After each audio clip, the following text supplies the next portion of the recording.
Okay. Well, good evening, and thank you for joining us today's Planning Commission meeting. It is April 27th, 2022, 6 p.m. is the time. And this is an 8-member board appointed by the City of South Fulton's mayor and council to hold public hearings to make recommendations on rezonings, use permits and concurrent variance applications, comprehensive land use plan, maps, and amendments to the zoning resolution. The citizens may speak for or against a zoning issue, and each side will have up to 10 minutes total to present its case. Tonight's virtual meeting, citizens may enter their comments and questions. And excuse me, cut in staff, Marissa, are we entering these questions and comments in chat? No, sir. The directions that we're giving are to enter the comments to the planning email, and then we will read them into the record. Okay, so we will not be entering our comments through the chat, but we will be entering them into our email, planning@cityofsouthfultonga.gov. The Planning Commission's recommendations will be forwarded to the city's mayor and council for a final decision the following month, fourth Tuesday of next month. We will proceed with the agenda at this time. Staff, would you please call the roll? Yes, sir. Mr. Alvin Reynolds, Present. Mr. Rodney Hadley, Present. Mr. Keith Perry, Present. Mr. Shannon Jones, Present. Miss Rachel Williams. I think she's logging in right now. Miss Paulette Devon, Present. Miss Tamika Weatherly. Miss Rachel Williams. Miss Williams, I think you're muted. Present. Chairman, we have a quorum.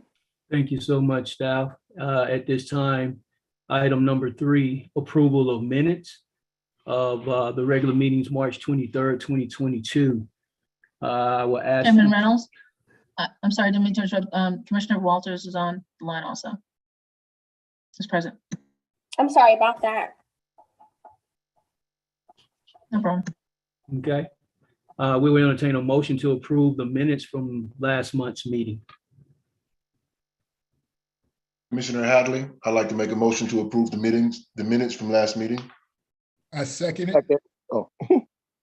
Been properly moved and second.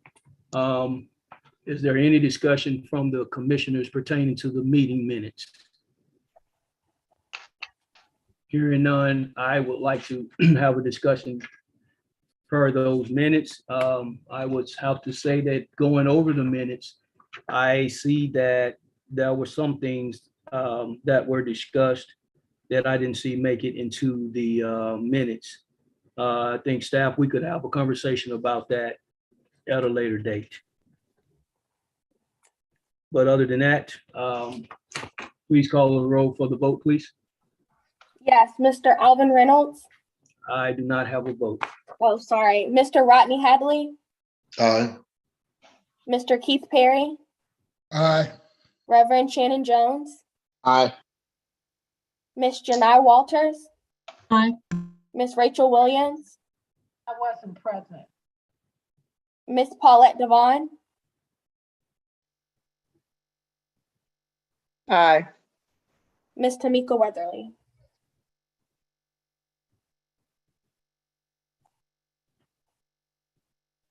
That motion passes. Thank you. Item number 4, old business. Seeing on the list that there is none, we will move to item number 5, which is new business. And under that topic, we will reiterate that the public comments for each case, 10 minutes are reserved for those speaking for and those speaking against.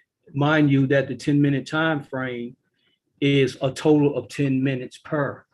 So be cognizant of your statements and comments, both to the petitioner, and those that are commenting. Under new business, item number A, we have approval of planning commissioner procedures. Did all commissioners get those procedures and have a chance to look them over? Yes, sir. Yes. With that being said, then we will take a motion to approve those procedures. Commissioner Hadley, I'd like to make a motion to approve the planning commission procedures. Second. Commissioner Walters, I second. Properly moved in second. Any further discussion? Hearing none, staff, would you please call the roll for the vote, please? Mr. Rodney Hadley, Aye. Mr. Keith Perry, Aye. Mr. Shannon Jones, Aye. Ms. Janai Walters,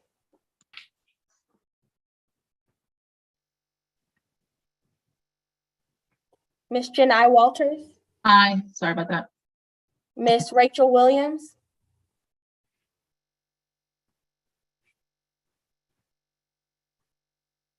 Ms. Rachel Williams, Can you hear me? yep, we can. Yeah. Okay, Ms. Paulette Devon, Aye. Ms. Tamika Weatherly. That motion passes. Thank you, staff. Item number B, public hearing to consider Z 21-015. This is Bethesda Road and Bethesda Drive. And staff, would you take it from here, please? Yes, sir. Thank you. And to reiterate, I wanted to say, please send your comments to our email, planning@cityofsouthfultonga.gov. The rezoning and special use permits tonight will be heard by council at the May 10th zoning public hearing and the May 24th regular council meeting. So this is a case that has been deferred a few times. We first heard it last year. The petitioner is requesting a rezoning from AG1 and C1 to R5 for the purpose of developing a single-family detached residential subdivision. After some community feedback, you all know that it was previously 95 units and they reduced it to 85. The future land use map actually changed so that it is in compliance with the future land use map now. This is kind of the site here. You can see this is Bethesda Road here, and then this is Bethesda Drive. You can see it's currently zoned AG1, and they're in the process of requesting a rezoning to R5A. There's some adjacent R5A. This is the previous future land use map that was in place at the time of application.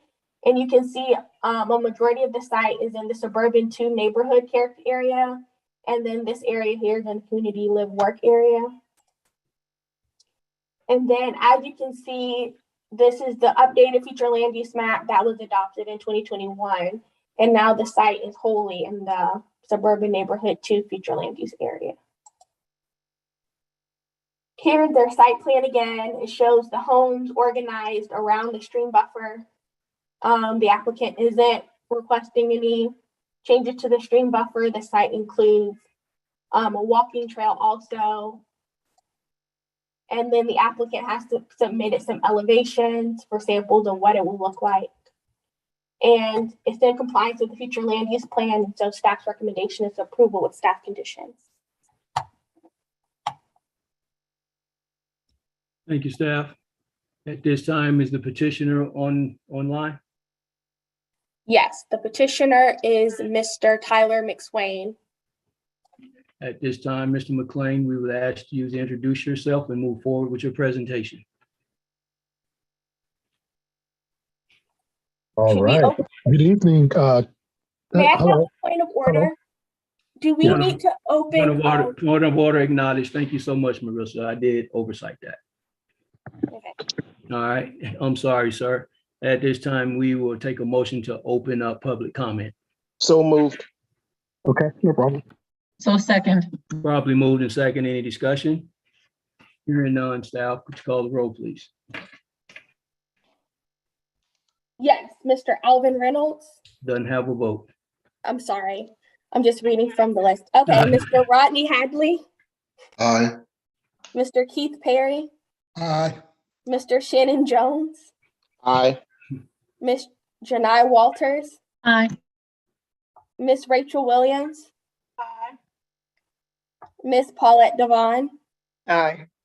Miss Tamika Weatherly. That motion passes. Thank you, staff. Now we would ask the petitioner if they would present their case. All right. Good evening, everyone. My name is Tyler McSwain. I'm representing Battle Law. We actually may have Michelle Battle, head firm, to be on this call, but if not, I will carry over to do the presentation for this matter. And again, for the record, my name is Tyler McSwain. Address for the firm of 3562 Habersham at Northlake, Building J, Suite 100 in Tucker, Georgia. The petition before you all this evening, of course, it's been a continuation as presented by staff. We're happy to hear that staff will be recommending approval for this request.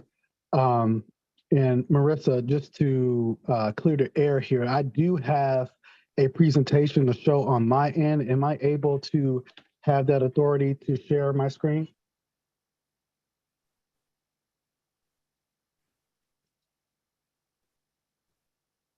Yes, you can share your screen. Okay, no problem.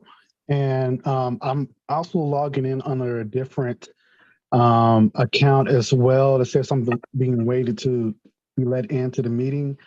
I'm talking to you on my phone right now, but I have my computer up as well. So if I can get access, I can go ahead and start sharing.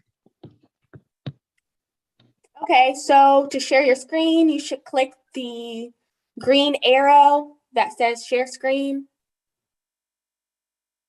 Okay, it says that I need to, the host will let me in soon. Is that something on you all's end? So I see two Tyler McSwains and I've admitted both of them. Let's see. Okay, all right, Hi. That this is better? Michelle. good. So Michelle just joined us. She's going to be helping represent on this as well. And I'll go ahead and, Michelle, do you have the presentation on your end? I can share it on my end as well, if needed. I want to make sure it's the presentation that I sent over earlier, Marissa. Yeah, I wasn't able to open those. I sent you a message and asked you to send them to me as PDFs. Would it be possible for me to open on my screen? Yep. Okay. Thank you all. I was trying to get online and was having some challenges. Sorry about that.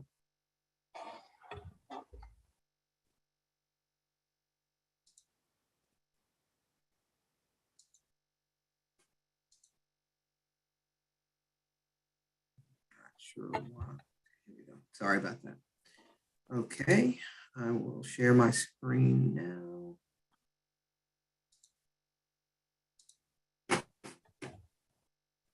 Okay. Oops. All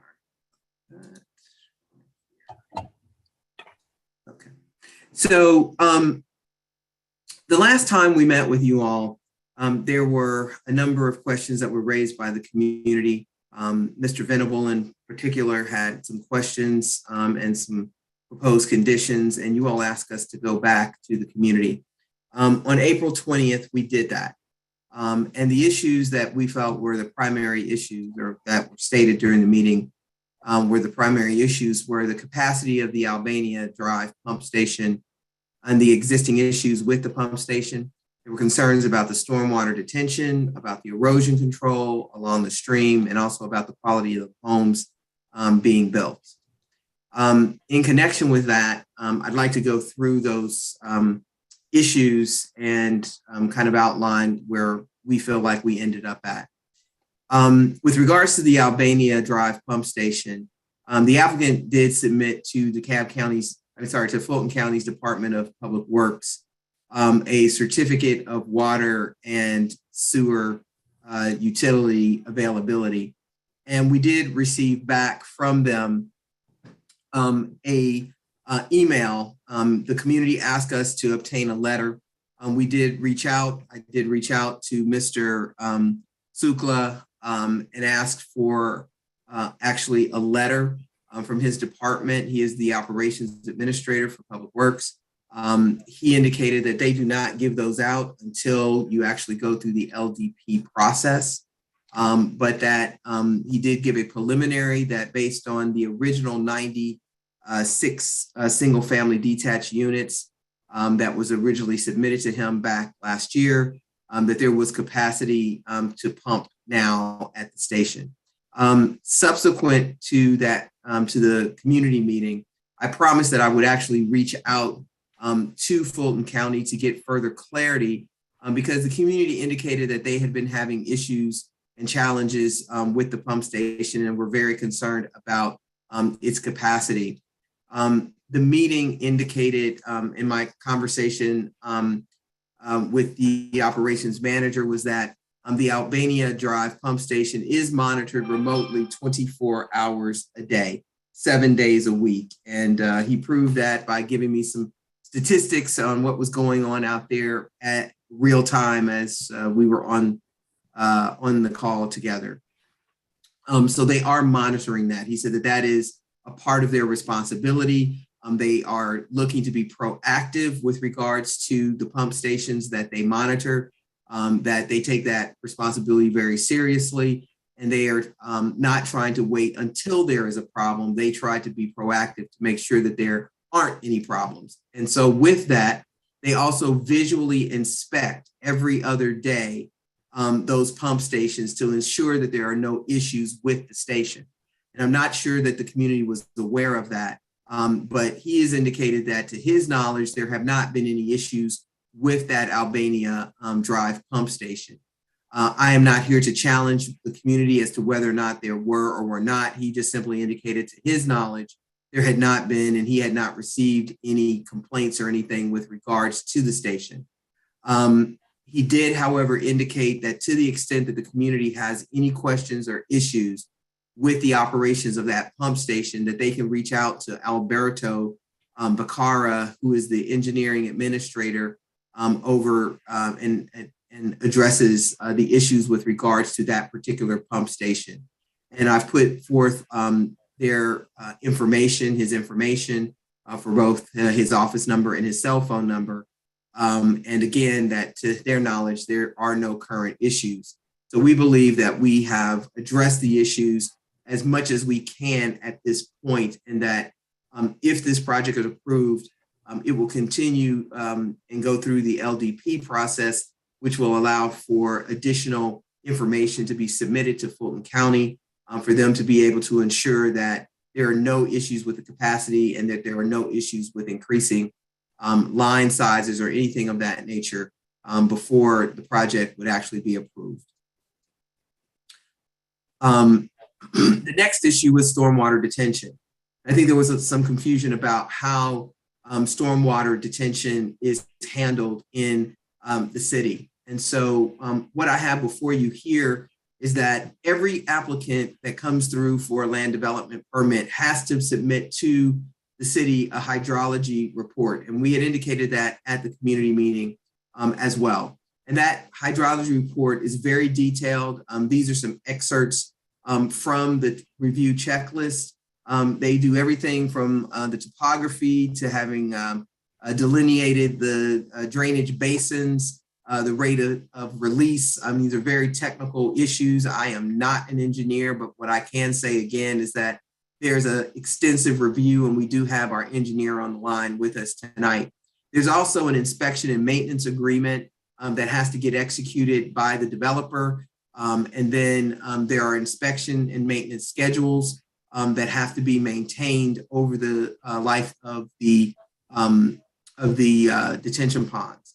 And then I also wanted to share that there's also a form that once you get in and you actually have the detention pond installed, that the engineer or whoever's inspecting it has to provide that the actual stage storage relationship and in conformance with the permitted plans, that the plans have actually been, or the pond, sorry, has actually been developed in compliance with the plans that were approved by the city. And so there's a form for that as well. And again, we believe that we will properly handle all stormwater detention off of the site. We cannot give definitive answers now.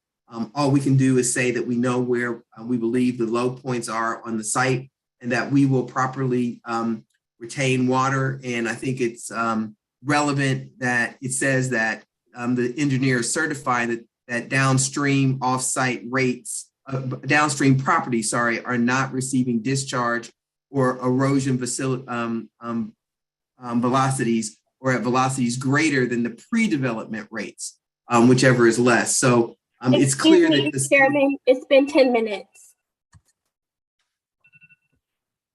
Yes, ma'am. I'm not sure if Tyler spoke before I did. I guess that's what you're saying. Yes, he was speaking before, and Okay. apparently, Well, I just want to. if you could just come to a close. Okay, that's fine. We also addressed the erosion issues, that we would agree to abide by the stream buffers and install fencing, and we'll work with the staff to do that. Finally, there were issues about the quality of the homes. We did go through and provide some additional proposed conditions which have been submitted. We wanted to make clear that we are interested in building a quality product, and we also put in one last point, that we would make a single point of contact, including the name, phone number, and email, to serve as a liaison with the community during the construction of the project, along with the other things. And to the extent you all have questions about the additional proposed conditions, I'd be happy to answer those. Thank you so much. Staff, at this time, are there any comments or questions that are in favor of this petition by the community? Mr. Chair, we do not have any additional in favor of this petition. Okay. At this time, we will hear any comments or questions that are against this petition.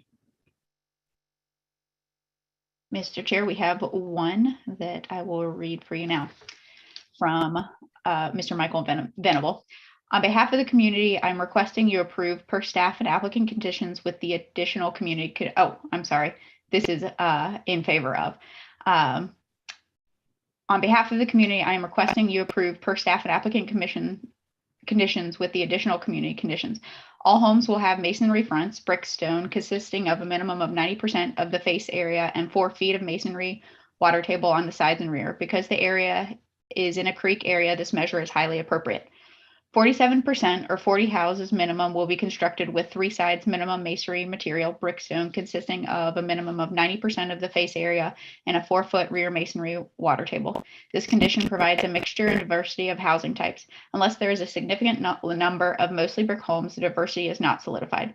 This condition must be more than just an option.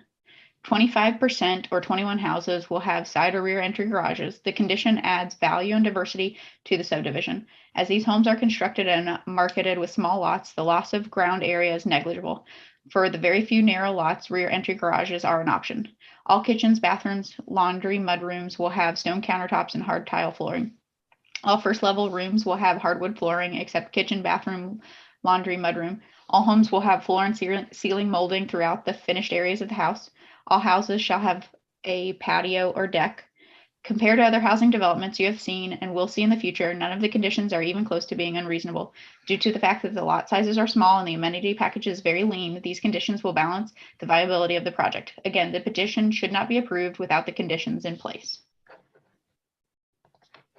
And staff, that was for or against? That was for. I apologize. Okay. There are no comments against. There are none. Correct. At this time, I will entertain a motion to close public comment. So moved. Is there a second? Commissioner Walters, I second. Thank you so much. Been probably moved in second. Any further discussion? I'd like to open the door up in a discussion manner. And my first statement is going to be towards staff. Staff, I'm finding it a little hard to believe that there are no comments from the community that are not in favor of this petition. I do know that there were several that were or should have been sent in to you guys, and I don't understand why you're not receiving them. So that's a little bit disturbing to me. I will also say to the petitioner, in addressing the pump station and the letter that was requested, the letter was not requested by the community.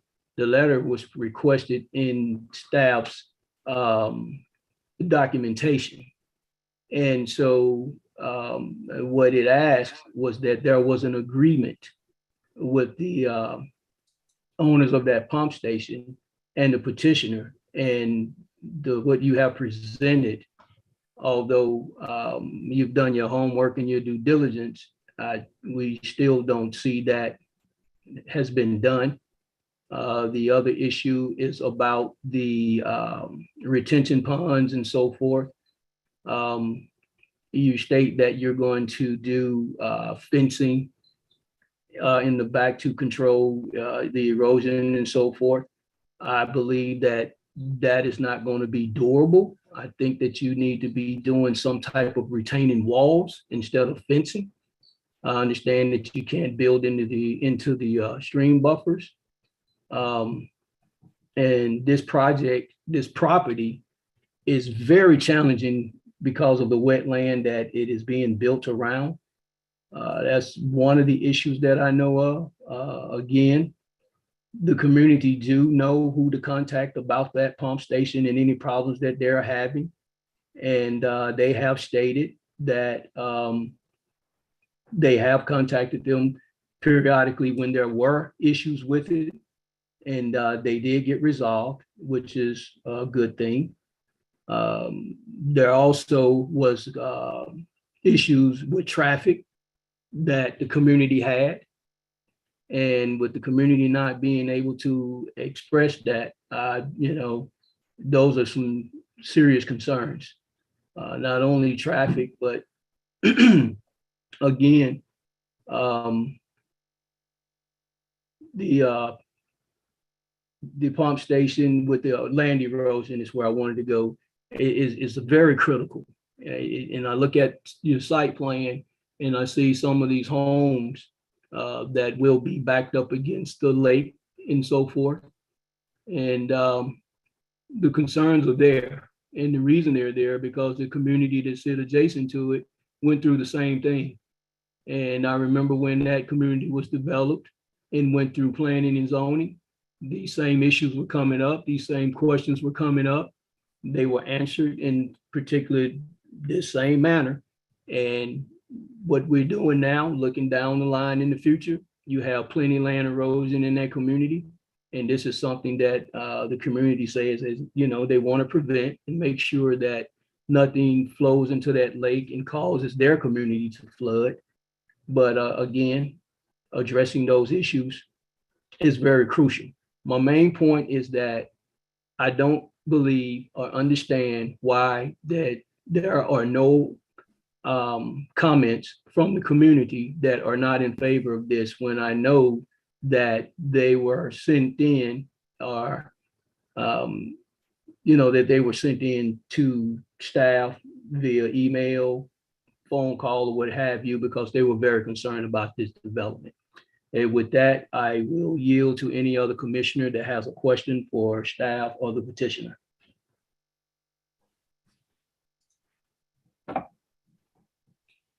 Okay. This is Commissioner Jones. I just want to say that I too found it very odd that that there were no comments in opposition to.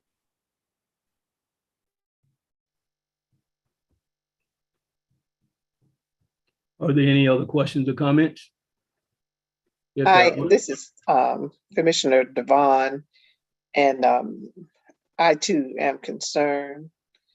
I did hear that there were some minor adjustments as it relates to the homes, but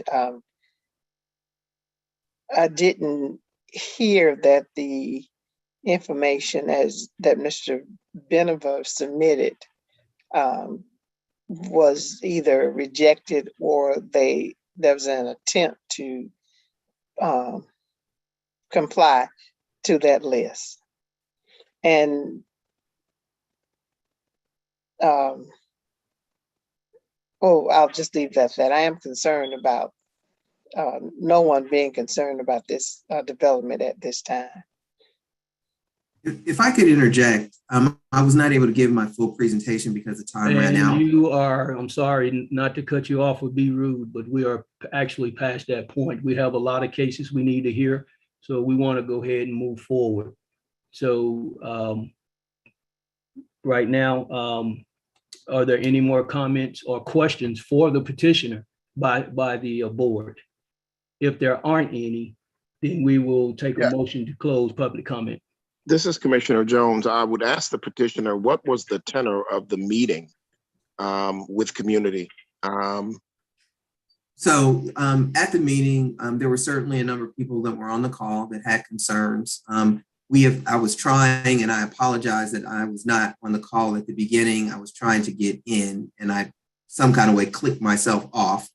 But at the end of the day, we were prepared to address all of the issues, including the stormwater drainage and the erosion control and the other issues that were raised at the meeting. And I think that people were legitimately concerned about certain issues, which they raised, which are the ones that I pointed out.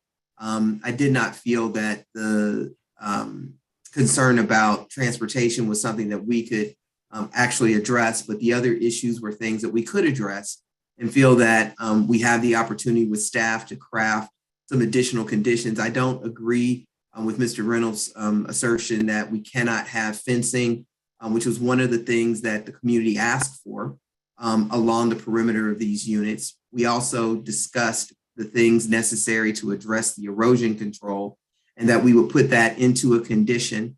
And I had that in my PowerPoint presentation as well. And then there was also some concerns about the interiors that did not seem to be as pressing an issue to a certain extent. I think everybody wants to see that it is a nice product and that it is going to uplift the area. And so we did send out an email giving them information about other projects, because DRB is now going to be the builder. And we also invited them to go out to some locations to be able to look at the product live. And so with that, we felt that we were addressing the issues that have been raised by the community, and want to continue, and we will continue. I mean, our feeling is that we have between now and the city council meeting, if it moves forward, to be able to address those types of issues, to finalize conditions with the community to make sure that everything that they have asked for is adequately addressed, and we can have that meeting with them and with staff. And Commissioner Jones, was your question answered?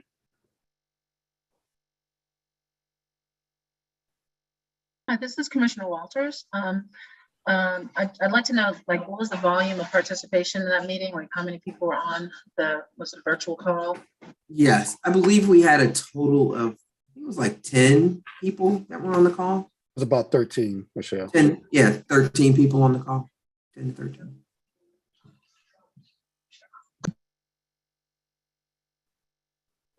Any further questions from the board? All right, hearing none, I will move to take a motion.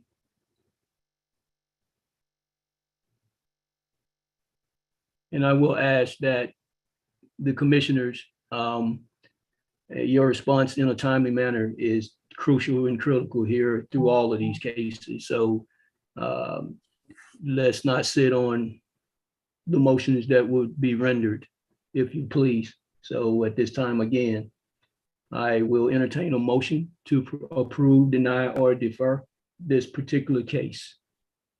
I make a motion. This is Commissioner Jones. I make a motion to approve Z21-015. Is there a second?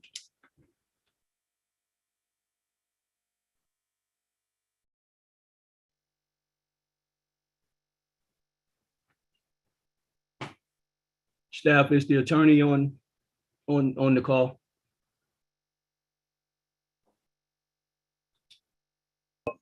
I'm on the call. This is Drake McClendon, Assistant City Attorney. Okay, a question for you. That doesn't seem to be a second. So how do we proceed? If there's no second, then that motion does not carry for lack of a second. Please request another motion. All right, thank you, sir. Would that wouldn't require a vote, is that correct? That's correct. All right, sir. So we would say this particular petition does not carry forward for lack of a second. And so, This is Commissioner Perry. I'd like to make a motion that this proposal be deferred. Commissioner Perry, I think that you were a little bit late in coming in on that. Once a motion has been put forth and a deciding factor has been rendered, we can't go back. What could be done, I believe, and correct me if I'm wrong, sir, Mr. Attorney, that you can do a amended, or if the one that called for the motion, if he would call his motion back, and then we could reintroduce it. Am I in line with that, Mr. Attorney?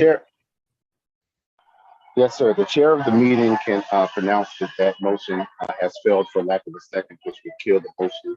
And now we can ask for a completely different motion. So his motion to defer will be proper. Okay, sir, I did not understand that last part. You were coming in choppy. The motion to defer is proper at this time. Yeah. He's basically saying since that first motion wasn't seconded, that the chair had the right to, and you did declare that the motion wasn't valid because there was no second. And at that time, we can make another motion. So he said, my motion to defer was proper. Okay, thank you, sir. I am having a little hard time hearing that. So the motion on the floor is to defer. Is there a second to that motion? This is Commissioner Hadley, I second. Been properly moved and second. Any further discussion? This is Commissioner Walters. I'd like to know the rationale for the deferral. I offered the motion for the deferral because I think myself, along with the other commissioners who spoke up, it's just the amount of public participation we had in the last meeting against and not hearing any of that again and not seeing any participation concerns me that we asked for collaboration and working with the community. It doesn't sound like that occurred. And if it did, it would just be nice to know with more certainty that the public was able to express its concerns and work out an agreement with the petitioner. So I'm moving for a deferral in hopes that can take place to a more concrete level before we pass a decision. This is Commissioner Williams. I wasn't here last time, but was the public aware that they should come back on this meeting and actually state it, or were they under the assumption that the last meeting, what their points would be carried over to this? My guess is that they were aware and they knew that we deferred then. I personally question the fact that this meeting was made virtual might have left some people out, and that maybe some people who attended are sitting in the parking lot right now and not knowing that this meeting has been made a virtual meeting. That's just my personal opinion. I will say too, to add to that, Commissioner Williams, that there are those that are following this case very diligently. So yeah, they know how to submit their comments, where to submit their comments, at least where they're being told to submit their comments, and have done so. And so again, I don't know why they're not making it. Over. My question is, do they carry over the comments from before to this meeting since it's the Well, same? if they carried over, they're still not being read. Oh, okay. Yeah, And so this is- you're not, so technically you're still not hearing from the total community. Right, and this is Commissioner Walters. Thank you, Commissioner Williams, for making that clarification, because that was a question I was concerned about and wanted some address on whether those comments carried over so that individuals believe that they had already submitted that information and it would still be present and relevant now. Yeah, and with that being said, with it being carried over, I still think that there were those who wanted to still yet comment as well, even at this meeting. Understand too, I understand the motion on the floor been properly moved in second. We're in discussion and we will move forward. Is that this case has been deferred quite a bit, I think about 4 times now. So understand that when we come back, keep that in mind, commissioners. Staff, would you please call the roll vote? Mr. Chairman, this is Commissioner Jones. I'm sorry, one thing, because you gave a you gave a charge to the staff, and or you at least raised your observation or your concern, excuse me, that that for some reason you believe or know that there were people who were in opposition to this and who would certainly have raised their concern. I know that the group that came before us in person was a pretty sophisticated group of people who were watching, to your point, very clearly. So if we can just follow this offline to make sure that staff is the proper procedures, that everybody understands how they can get their comments in, so that when we get to the next meeting next month, we can either send this forward or deny it. Thank you, sir. I do agree. So if there's nothing further, staff, would you please call the roll for the vote? Can I just have a point of information for my notes? What was the motion on the floor again? Motion on the floor was to defer. Okay, By understood. Commissioner Perry. Thank you. And who seconded? Was that Commissioner Hadley, if I'm not mistaken? That's correct. Okay, thank you so much. Okay. Mr. Rodney Hadley, Aye. Mr. Keith Perry, Aye. Reverend Shannon Jones, Aye. Mrs. Janai Walters, Aye. Miss Rachel Williams, Miss Paulette Devon, Aye. Miss Tanika Weatherly. Chair, that motion passes. Thank you so much, staff. Would you please move forward with the next item on the agenda? Yes, sir. So the next case is Z22001. It is a rezoning at the intersection of Wilkerson Mill and Ono Road. The applicant seeks rezoning from AG1 to CUP to construct 312 homes on 156 acres.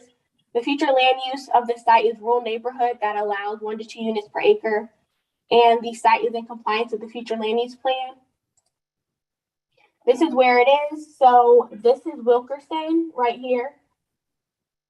This is Cascade Palmetto. And then this is Ono Road. And so the site will have two entrances, one here on Wilkerson and one here on Ono. And we'll go to the next map. Okay, so as you can see, it's currently zoned AG1. And then this is the city of Palmetto on this side, and this is the city of Palmetto on this side. And then you can see in the light green that the future land use is rural neighborhood here. And then again, this is the applicant site plan. It shows the homes. They're planning to not disturb within the stream buffers.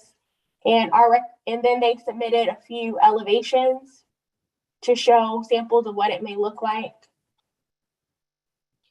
And staff's recommendation is approval with staff conditions. All right, thank you so much, staff. At this time, we will entertain a motion to open public comment concerning this case. Commissioner Walters, I make a motion to open public comment on Z22-001. Is there Commissioner a second? Terry, I second it.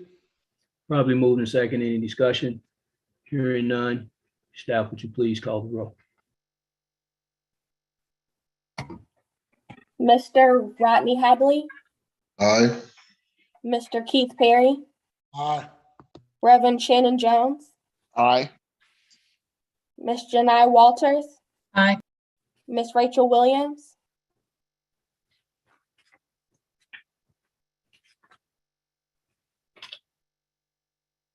Miss Rachel Williams, Aye. Miss Paulette Devon, Aye. Miss Tamika Weatherly. Chairman, that motion passes. Thank you so much. At this time, so we will entertain a motion to open public comment. Is that what we just did? Yes. Yes, sir. Okay, is the petitioner available? Here. All right, let's be cognizant again, once again, with our time. We do have a total of 10 minutes each. Let's proceed.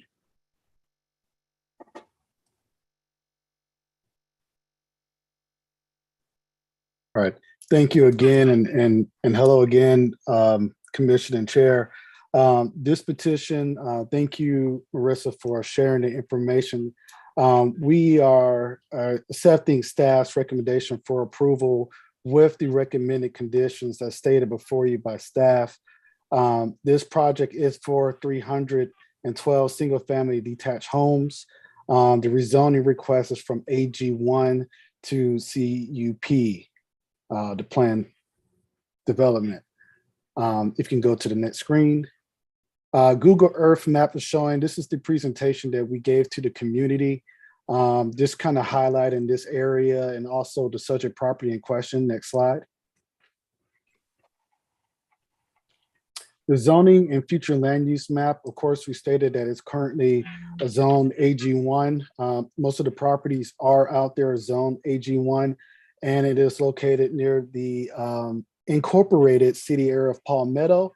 And we're also noting the future land use map designation as rural neighborhood. Next slide. Okay. The updated site plan before you was presented at the community meeting, which shares the consistent layout of what's being proposed at this location. This is a point of emphasis to be short. The total open space for this product or this development is going to be 40% reserved for open space. So that's 40% of this development will not be disturbed for building homes, will actually be left in this most natural and vegetative state. Again, we stated that this is 156 acres at requesting 312 units. This would be a nice addition to the community out here in terms of what's being proposed. We'll get a little bit further into the elevations that were shared to you all. The minimum lot area as being shown is within 6,000 square feet, 6,240 to be exact. The development standards were shared with the community as well. That shows a little bit more information on what's being proposed and how it's going to be laid out. You can go on to the next slide.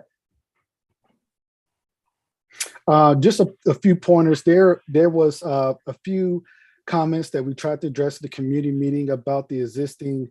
There is a resting place, or I guess there was a burial site, or there's something adjacent to the property, a graveside or cemetery, excuse me. There's a cemetery adjacent to this property. We just want to let everybody know, and also let the people know in the community meeting, that there would be no disturbance on that particular site. And we wanted to make it remain as vegetative and natural as possible. We know there's an existing lake, which will also add on to the character of the area. And again, this layout is supposed to incorporate the natural beauty of the area, and also allow it to be developed in consideration of what's nearby. We can go on to the next.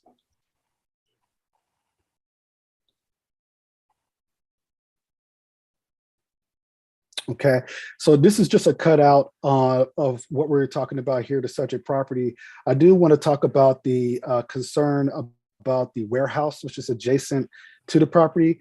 Unfortunately, the incorporated area City of Palmetto approved this request, and before this residential development could even be considered, the City of Palmetto has followed their zoning ordinance in terms of what's allowed for buffer areas for a industrial use being right next to a residential use. So we are aware that there may have been concerns of the industrial warehouse being close to the subdivision. But in this particular case, we are planning to make sure that we meet all of the City of South Fulton's requirement for the buffers. And we're also entertaining a lighting plan that's helped to, per the community's request, to submit that before the site development process. Okay. Next slide.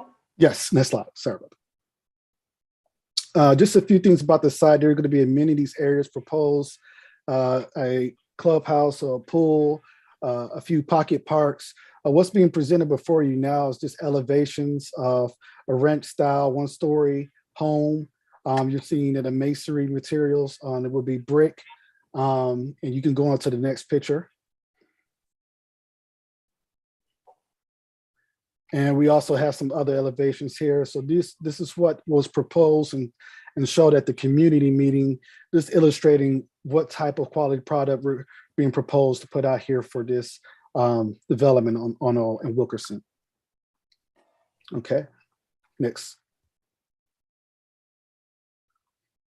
Again, this is the third set elevation of the package. So again, we're going to make sure compliance with the City of South Fulton's architectural standards.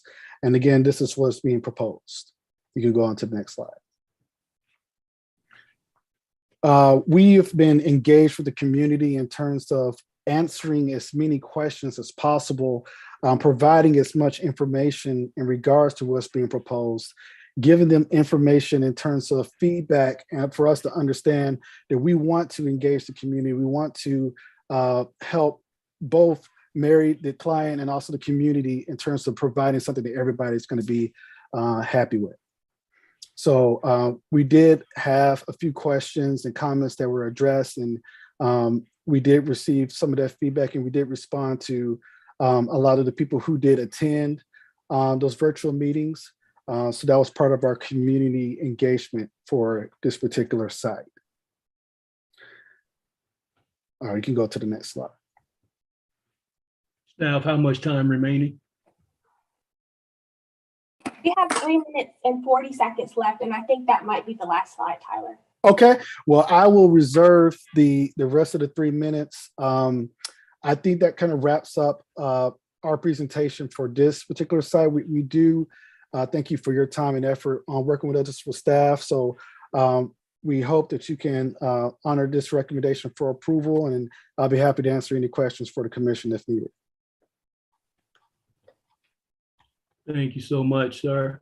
At this time, staff, are there any comments in favor of this petition? Mr. Chair, there are no further comments in favor of the petition. Okay, thank you so much. Are there any comments that are in opposed to this petition? Yes, I've got 4 comments in opposition. And before you read those off, staff, can I ask the question, is anyone able to come on and speak? Or they had to just enter their comments through email? The procedures, go ahead, Marissa. I'm sorry, you can go ahead. The procedures we've outlined and identified for everyone in advance is that they submit them in writing. And so I would advise that we move forward with what we've advertised as the process. Okay, so that process is just writing only. Thank you so much. Proceed. I'm sorry to interrupt. No problem. All right, so the first one is from Tantalus Smith. I am against the Z22001 request. The poor road infrastructure and limited one-way lane capacity do not support the additional vehicle traffic density this rezoning would create. Approval would be a hard slap in the face of the existing homeowners that chose the area based on the existing zoning. Most of the homeowners in the affected area made a conscious decision to buy in the area based on the rural characteristics that are not associated with high traffic density, property devaluation, or reduced green space. Thank you, Wilkerson Mill Park Homeowners Association, Inc. President. The next one is from Brian O'Donnell. For the attention of the zoning board. Dear members of the planning commission, I am writing to you on behalf of the neighbors in the city of South Fulton residents of the Ono Road, Wilkerson Mill Road, and Bear Creek Trail neighborhood. We would like the full zoning board to understand that we are opposed to the residential development that has been proposed by Pulte Homes for the land that lies at the northeast corner of the intersection of Ono Road and Wilkerson Mill Road. A few of our primary concerns are as follows. Number one, size of the residential lots, 7,500 square feet. Number of units in the development. Number three, traffic impact for the current infrastructure, including the impact of our schools. Number four, vehicular access to the proposed subdivision through the cemetery. Number five, environmental impact to the neighborhood. Although Pulte Homes and Battle Law have held 3 community sessions, they continue to present the initially proposed development without the most significant changes requested by the residents being guaranteed by the petitioner. Pulte Homes has stated that they wish to replicate the Everton development in Peachtree City and showed architectural renderings of the homes that have been built there. They have gone on to say that they want to build the same home in our city. However, for the Ono Road project, Pulte is proposing lots on average just 0.17 acres of land for each unit, with lots described as having 50 feet of road frontage. However, the home presented in their presentation will not fit the proposed lots as is, as it would require a minimum of 70 feet of road frontage with the proposed setbacks. Representatives of Pulte are on record stating they want to build the same house here as they have done in Peachtree City. However, they don't seem willing to build the same neighborhood as they have in Peachtree City.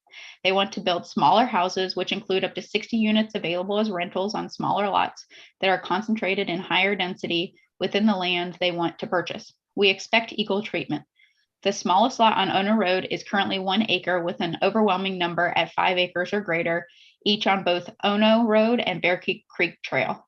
If this development must move forward, then we suggest the land be developed with lots that are a minimum of 0.5 acres each. This would meet the requires of up to 2 units per acre, reduce the proximity of each unit within the development, allow Pulte to build the home they presented in their previous presentation to the Planning Commission while preserving the look and feel of our neighborhood. In addition, the larger lots could add to the tax base of each home. Land that was designated as green space and owned by the neighborhood HOA will contribute less to the overall tax base of our area. There have already been 3 other projects that have been approved in our area that are yet to break ground. It will be impossible to tell the full impact of the area until construction begins.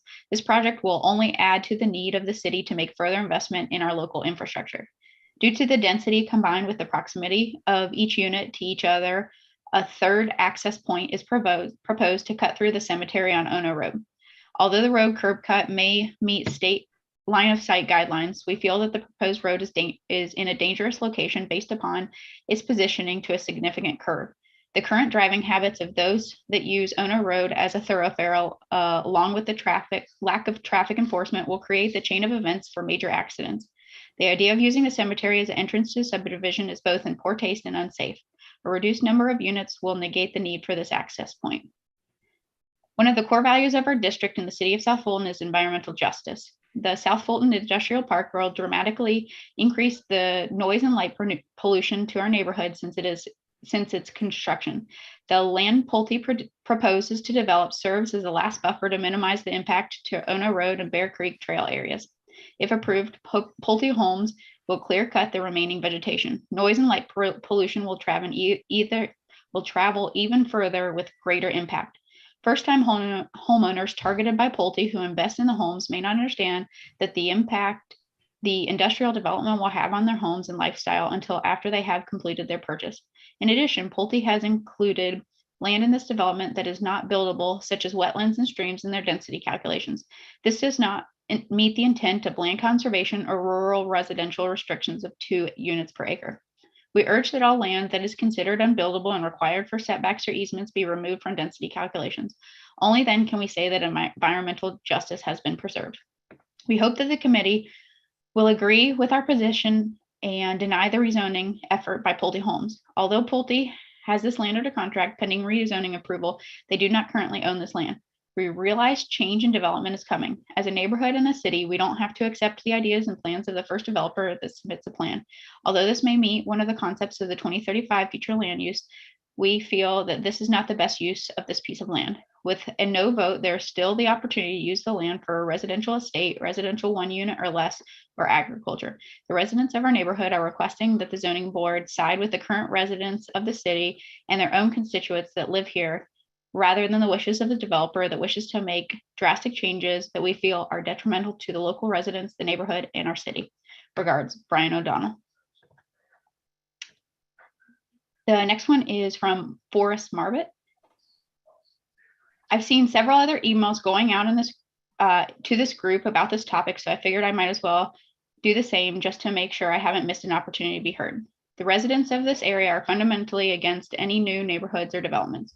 We are an agriculture and farming community that wish to keep our roads as rural as possible. Having said that, we understand that stopping all new development is probably not realistic. So if new development is unstoppable, then our request is that you do everything you can to help make these new neighborhoods with as few residents as possible. The larger the home lot size, the larger the buffer to adjacent properties, the fewer additional roads being added, etc., the better.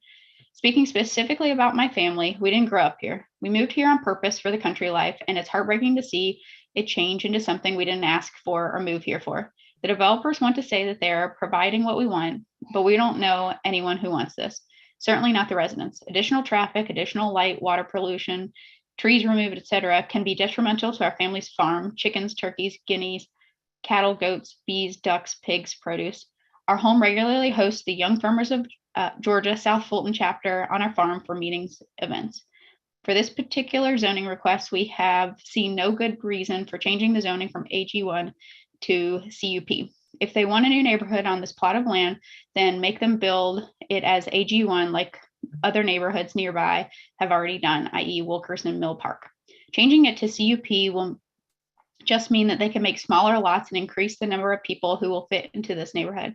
And there's certainly no need for an additional road to be added next to the cemetery. We'd love to see no new neighborhoods altogether, but that is probably wishful thinking. So I'm speaking mainly to the zoning request at hand. One last thing to point out. The objection is simply this particular zoning request by itself. The overall issue is that there are too many planned neighborhoods for our area in total. The neighborhood will have 312 new homes. Palmetto Downs across the street is planned for over 400. Bear Creek Preserve is planned for 265. Creekside will have 237, and we don't know how many are planned for other upcoming neighborhoods on Ono Road yet. That's at least 1,714 new homes, plus whatever comes with the mystery neighborhood. Adding all these homes will dramatically change our agriculture and rural community into something new that we didn't ask for. Please help us reduce the number of homes coming to our area. Thank you.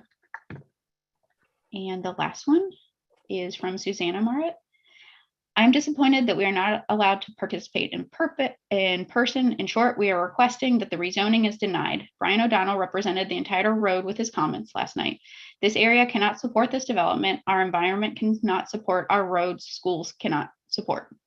We requested denial of the rezoning.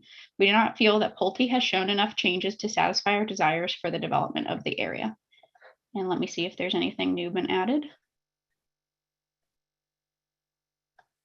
201.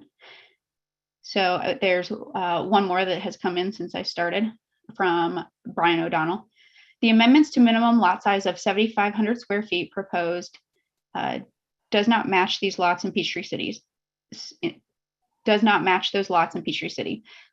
Those are minimum of 9,250 with many at more than 21,000. Please don't settle for less from Pulte in our neighborhood and city. They have reduced their price point and home size. Please vote no. Regards, Brian O'Donnell. And that concludes the comments in opposition.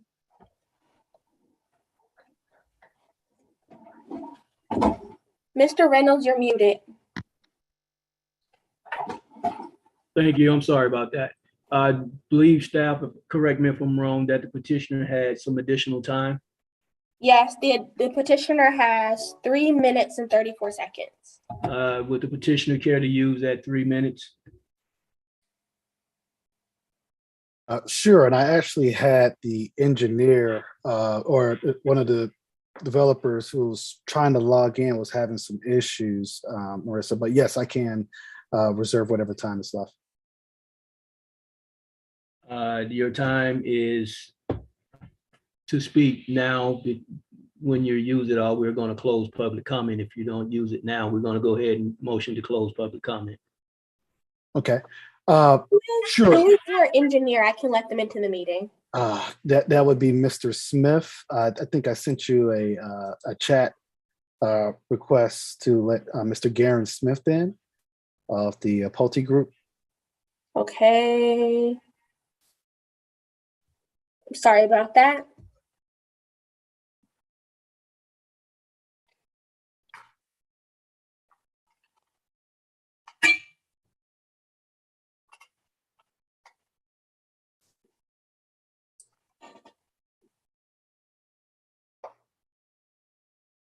Okay, Mr. Smith is in the meeting. You have 3 minutes and 34 seconds.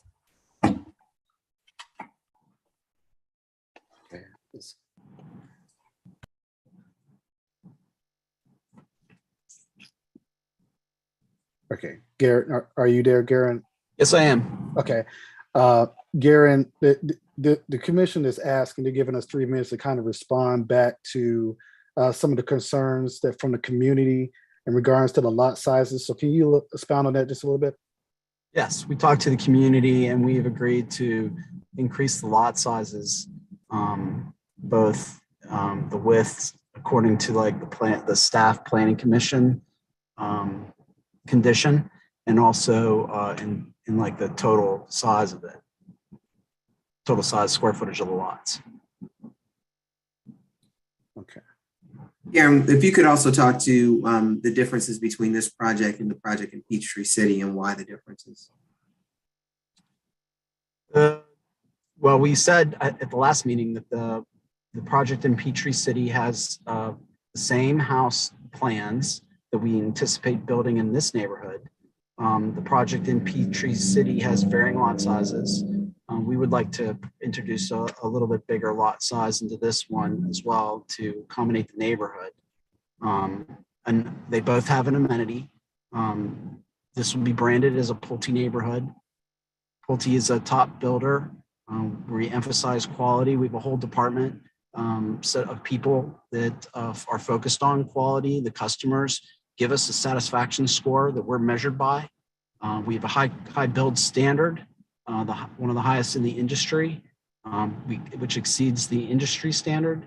And we back that up with a 10-year warranty on our structures. And we have third-party verification of our quality standards.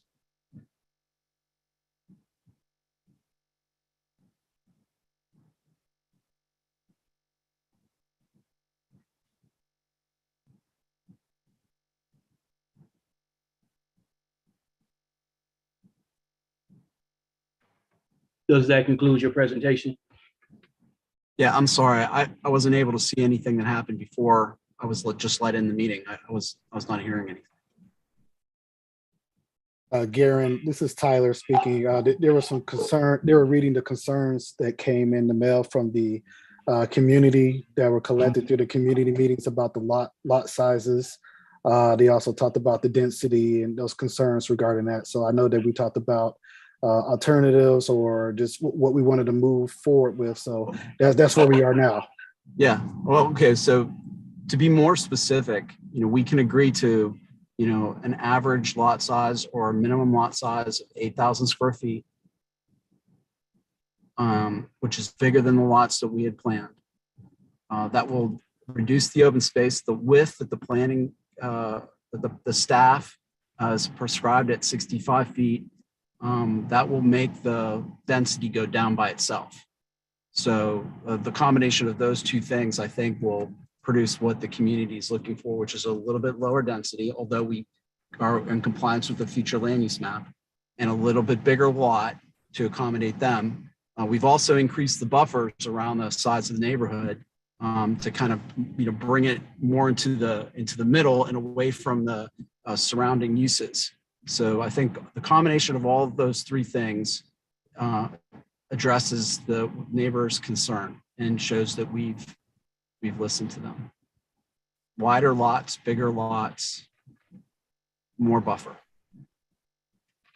Staff, how much time remaining? 10 seconds.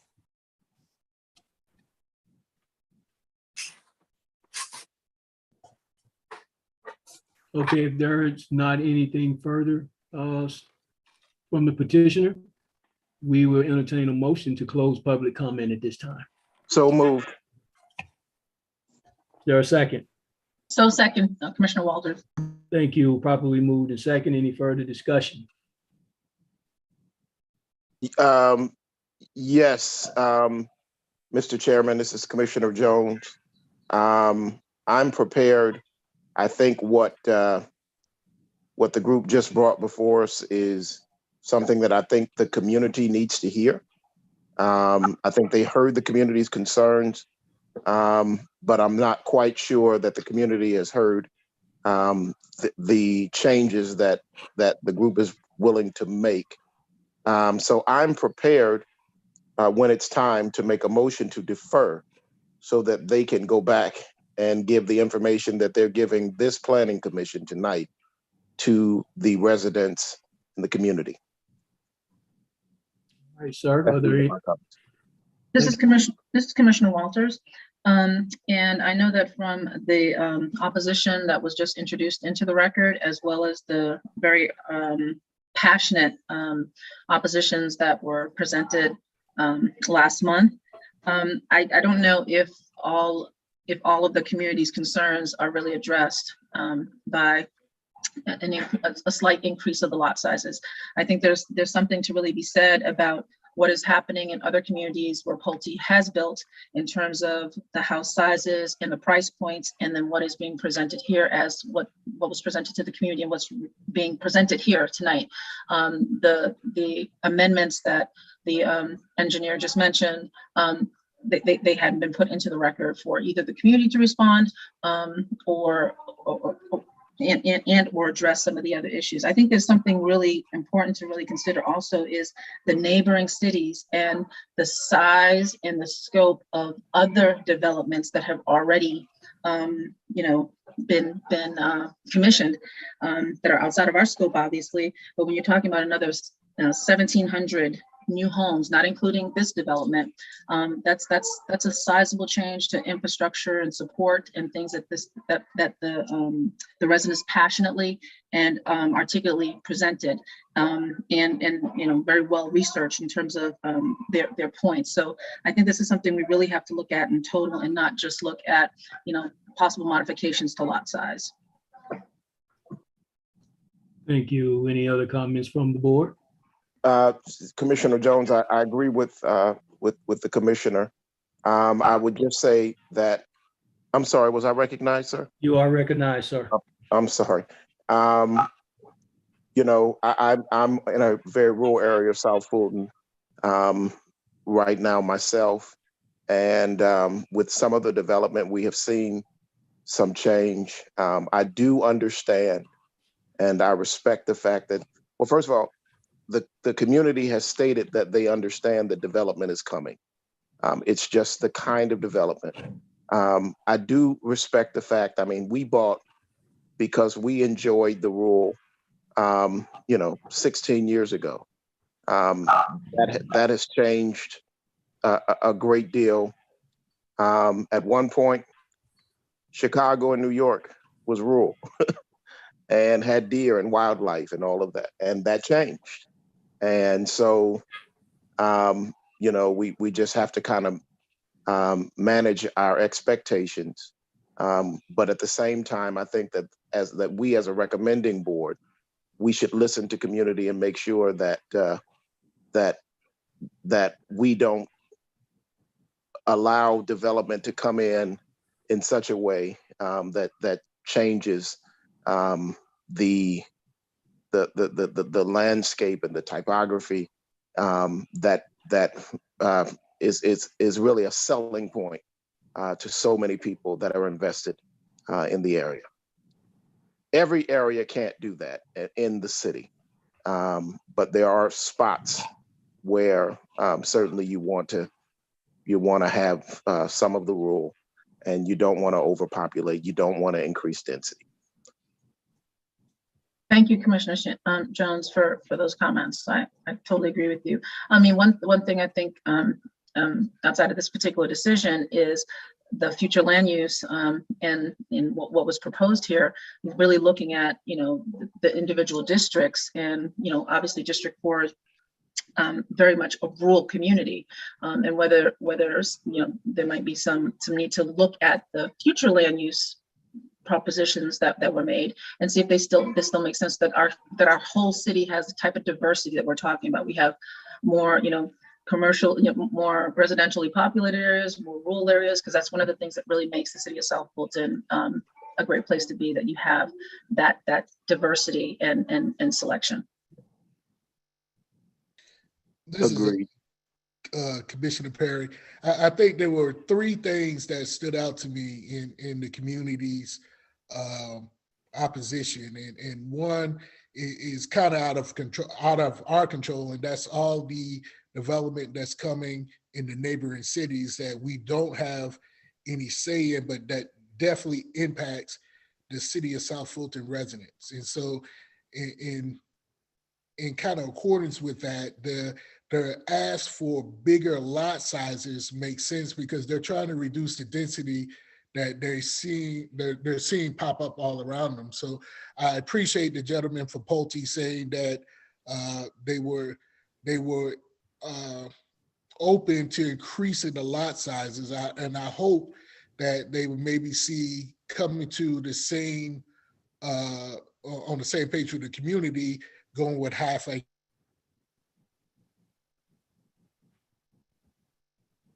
Thank you, sir. Are there any further comments from the board?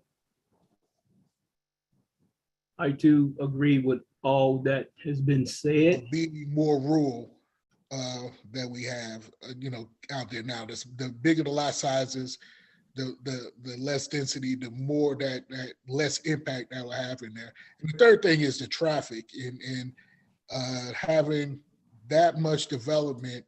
What is that traffic going to look like and having to cut through that cemetery? It was also a big concern that, and I can imagine that having to drive through a cemetery to get to your home every day is not something maybe that people are looking to do to enjoy their home. So I think they're stepping in the right direction, and maybe with a little bit more community involvement, we'll get closer there. And anything further, Commissioner Perry? This is Commissioner Walters. If Commissioner Perry's finished, I just have one last comment. Were there anything further, Commissioner Perry? Go ahead, Commissioner Walters. I think Commissioner Perry is kind of maybe still talking and he's going in and out. Because we missed I'm finished. Okay, we missed point 2. Okay. All right, great. Well, the last comment I was going to make with regards to involved in the community, we have several of the comments that came from the homeowners associations and organizations that are within that area. And so I would really urge Pulte and the team to make sure that they are engaging those key stakeholders that actually speak for many, many homes, versus considering it that it's one point that's coming from one resident. Yeah, I mean, I do, again, I will have to reiterate that I do agree with every statement that has been made. A little alarming, building a community with your warehouse in your back door. I understand that it's not in the city of South Fulton, but it is in the vicinity. There is questionable high density already in the area. And I do believe that this particular case, there were some problems and some concerns with the traffic, but with a certain road that leads into this community that was spoke on at the last meeting that I can recall. So again, I would take all of that under advisement. And if there is nothing further from the board, let's entertain a motion at this time to close. We closed public comment already. So let's entertain a motion to vote on it. This is Commissioner Walters. I'd like to make a motion to defer in this matter of Z-22-001 for the development team to return to the community and the key community stakeholders, and see if they can bridge the gap with a lot of what the community is asking and requesting. Commissioner Jones seconds. Properly moved and second. Is there any further discussion? Hearing none, staff, would you please call the roll for vote? Mr. Rodney Hadley, Aye. Mr. Keith Perry, Aye. Reverend Shannon Jones, Aye. Ms. Janai Walters, Aye. Ms. Rachel Williams, Aye. Ms. Paulette Devon, Aye. Ms. Tamika Weatherly. Chairman, that motion passes. Thank you, staff. Would you please proceed with the next item on the agenda?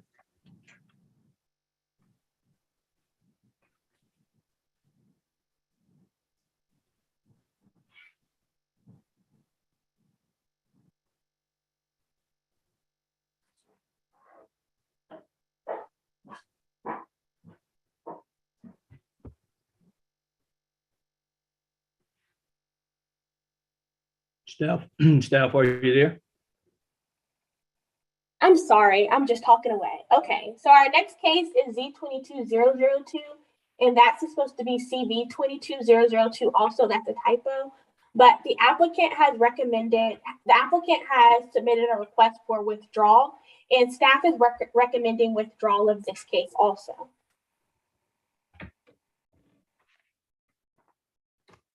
Okay. With that being said, we will entertain a motion to accept the withdrawal. This is Commissioner Walters. I make a motion to accept the withdrawal in CV-21-001. Is there a second? Second. Properly Commissioner moved and Jones. second. Properly moved and second. Any further discussion? Hearing none, staff, would you please call the roll? Mr. Rodney Hadley, Aye. Mr. Keith Perry, Aye. Mr. Shannon Jones, Aye.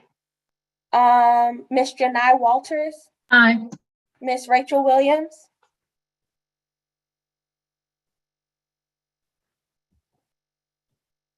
Aye. Ms. Paulette Devon, Aye. Ms. Tamika Weatherly. That motion passes. We'll move on. Thank you, staff.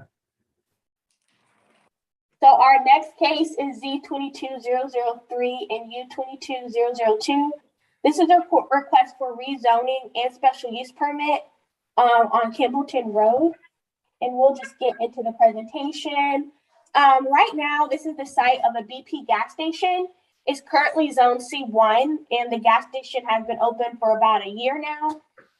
So the applicant would like to open a liquor store at the site The applicant is requesting a rezoning from C1 to C2 because liquor stores are only allowed in C2. Our ordinance also says that liquor stores are supposed to get special use permits. And so we're applying for the rezoning to C2 and the special use permit for liquor store concurrently. The future land use for this one is commercial center. And the request for rezoning is in compliance with both the zoning that they're requesting and the future land use plan here. This is where we are. So if you go north, you're going towards I-20 to Fulton Industrial. If you go south, you're going towards Wilkerson Mill. And it's at the intersection of Campbellton Road here. And this is the site that's highlighted. And you can see it's currently zone C1. Since this is kind of a transitional area, you can see there are a few different zonings around it. And this is the site here. There's a wetland area here. This is a cell tower. And then this is the gas station. This is where you go in to pay for your gas and stuff, I think. And then these are the canopies where the gas pumps are. And so the liquor store is going to go in this storefront right here. It's actually already built, so they're not doing any new construction or new buildings as part of this. The liquor store would go into like one of the existing storefronts that's already constructed. And the applicant was able to send us some photos. This is photos of the site as it is today. And as you can see, there's a nail salon that's currently in operation, but these other storefronts are currently vacant. And I believe that's it. It's in compliance with the future land use plan. And so staff's recommendation is approval with staff conditions. Thank you, staff. At this time, we will entertain a motion to open public comment. Commissioner Walters, I make a motion to open public comment. Seconded. Probably moved and second. Any discussion? Hearing none, staff, please call the vote for opening public comment. Mr. Rodney Hadley, Aye. Mr. Keith Perry, Aye. Mr. Shannon Jones, Aye. Ms. Janai Walters, Aye. Ms. Rachel Williams, Ms. Paulette Devine, Aye. Ms. Tamika Weatherly. That motion passes. Thank you, sir. We're now entering into public comment. Is the petitioner here? Yes. Thank you so much. Again, the petitioner, there is a 10-minute time limit, and would you proceed? Thank you, Chairman Reynolds, members of the Planning Commission. My name is Hakeem Hilliard with Hilliard Starkey Law. It's good to be here with you all again for the second month in a row. I'm here this evening with Mr. Amin Panjwani in Jupiter Development with respect to this application to rezone from C1 to C2 and for a special use permit to accommodate the placement of a liquor store as a part of this development. Many of you may know, if you were here 5 years ago, Mr. Panjwani and I began meeting with the community about this overall development. It's a approximately 12-acre site that contemplates a fuel station, convenience store, and associated convenience items located therein. We talked to a lot of community along the way about what they wanted to see at this site. One of the most prominent things that we heard was a sit-down restaurants. Mr. Panjwani has, with local support, at least one of the restaurants, a Jamaican restaurant, is going to be opening soon, sit-down restaurant, a Chinese restaurant, sit-down restaurant, and a Mexican restaurant, predominantly focused on Mexican product tacos, is going to be opening soon. All of those are going to be inside the space and sit down. As you know, if you've been there, you know it's a large site. It's been developed to a site plan, the landscaping in the front of the property. And I'm spending a little bit about the zoning because in some of the conversation, even though in the couple of community meetings we had support when the community voted, there is a smaller minority that is vocal and that has feelings about this, but important feelings. And I think one of the things that came out of those discussions was there's some concern about whether Mr. Panjwani is going to do what he says. I was raised by a psychologist, and he says if somebody shows you who they are, you listen to them. And what Mr. Pandwani's done when we went through the community process back in 2018, he promised to develop exactly what he's developed here. There was questions about whether he was going to develop at the quality of this type of development, at the quality he has. But I think to a person that's been in any of these meetings, whether they supported adding liquor to this site or not, had to acknowledge that he's done what he said in terms of the quality of the site and how things are going thus far. Our request here today is to take up approximately 4,400 square feet of the available leasable space to put in what is effectively a liquor store, liquor, beer, and wine. In our conversations, we said that our intention is not to be a stereotypical store that folks are often concerned about, but to put in a quality store. And we talked a lot about what that meant for us. Mr. Pandwani has this identical type of development in several locations around Metro Atlanta, where he has a convenience store that sells beer and wine and a liquor store that's there also. Several members of the community went and saw his other locations and were very pleasantly surprised to see that they are nice stores. And I'm going to just tell you a little bit about them that separates them. So when we say high end, what that means to us. What it means is that there's a diversity of brands. If you go into the corner liquor store that everybody's concerned about, you can go buy a bottle of rum. In these types of stores that are high end, you might be able to buy 20 different types of rum if you're a connoisseur in rum and you're buying the expensive product. So we have lots of different brands of liquors and beers and wines. The lighting is very well done. The high ceilings, the wide aisles, so that you can see all through the store, the cleanliness of the store, the security on site. Right now there's a security officer that's assigned to this property for 6 hours today, armed security that patrols inside and outside the open buildings. With this development, Mr.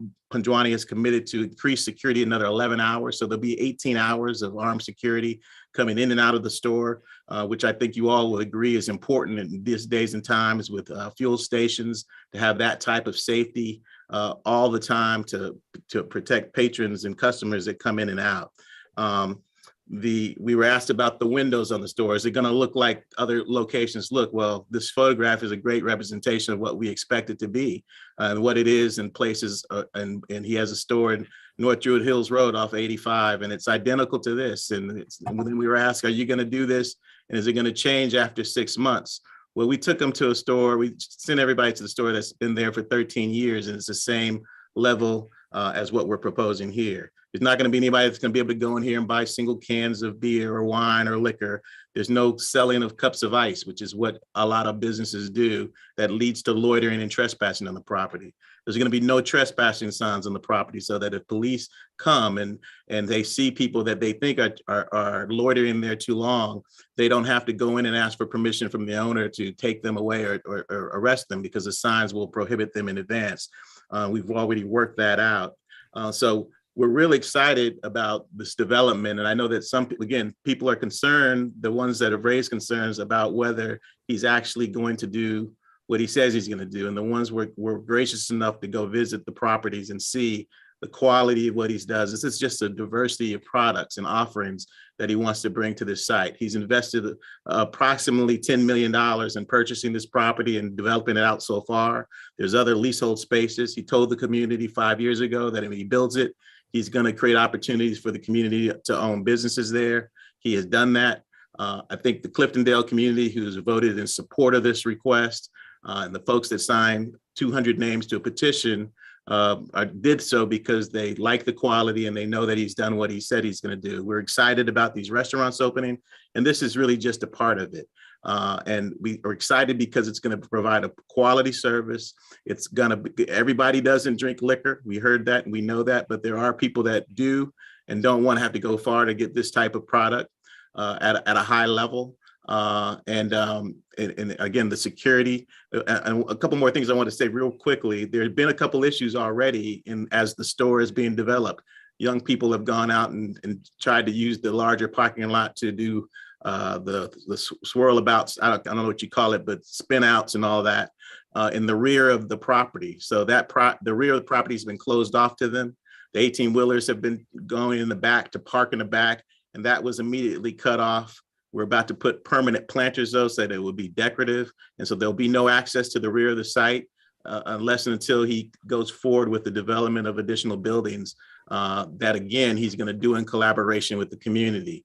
Everyone doesn't like nail shops, but this is a shop that he's operating himself. Alex's fiance is a store. If you've been in there, it's like walking in the nicest mall you've ever seen, the quality of the stores that are in there, even the convenience store. I mean, we really wanted to come up and deliver a very good product. So I'm going at length to talk to you about the overall property and the investment and the time that's been spent to this, so that we're not really here just talking about a liquor store. 4,400 square feet. There's been notices put out by a couple of folks that, well, it's a 5,000 square foot liquor store. 4,400 square feet, about 2,500 square feet of customer service area. We appreciate, there are some, we have a photo of the interior store that we've been given, but that we've, I don't know if you have those, Marissa, if you want to show those now, or we can do that in response to questions, but it's really a clear picture of what the stores look like at his other locations currently. We've asked him to put wood floors in there and do other things to make this a really attractive site inside. Mr. Pedroni is committed to do that as well. So we're happy to answer any questions you have. And thank you very much for the opportunity to present. Was there any time remaining? Probably no. Yes, sir. There's a minute and 30 seconds remaining. Thank you so much. At this time, we will ask staff, is there any comments that is in favor of this petition? Yes, sir. There are 8 comments in favor. Right, they are, hopefully they're short. First one from Jeffrey Gowdy Sr. I'm for the liquor store coming to the BP Plaza. From Rondell Gowdy, support for opening of upscale liquor store at Campbellton Road. I was present at the Cliftondale and BP gas station meetings where at both meetings, the votes by the community was for the opening of the liquor mart. I am for it, even though I'm personally not a big drinker. However, I reserve the right to purchase upscale liquors for occasional personal and entertainment purposes in my home, in my own neighborhood, without having to go to Douglasville, East Point, or miles away at the public plaza on Highway 92. I see this store as one of many convenience stores that will increase the tax base of City of South Fulton and forthcoming economic development. The aforementioned locations selling liquor, the patrons come and go. I see no loitering or trash, nor frequent reports of crime at these locations. I don't understand the negative fears of those that are opposed. I visit communities all over Metro Atlanta, and there are liquor markets and gas stations galore in upscale, mid, and lower socioeconomic areas as part of the economic development and tax base. Again, why the fear? Trash, minors buying liquor, etc., are family education and discipline issues to me. In an economic environment, all services are not used by everyone. We choose to patronize different services based on the needs as they arise. If you don't drink, don't patronize, but why limit someone else's desire to have this service conveniently near them to use as they choose? The stores at the Strip are just the beginning of meaningful retail business and services in our community. Let's be real, a large percentage of our neighbors drink responsibly, and they should have this service as well as a variety of other services in the community. We don't live in the dark age of prohibition, so let's not let trivial fears get in the way of progress. Next one by Karen Jenkins. That's fine. Thank you. I'm sorry, Marissa, what was that? It's been 10 minutes. Okay. Continue, staff. You said it's been 10 minutes? Yep, the time has lapsed. Oh, wow. Okay. All right, then we'll entertain a motion to close public comment. There are 10 comments in opposition. I am sorry. Thank you so much. No problem. All right. And that number was 10, you said? Yes, sir. All right, thank you. The first one is from Althea Woodley. Please no liquor store by the new BP. The next one from Tony Elston. Hello, everyone. Please direct the comment below to the Planning Commission Council and the team. Please read this comment into the record and to the Planning Commission during the meeting.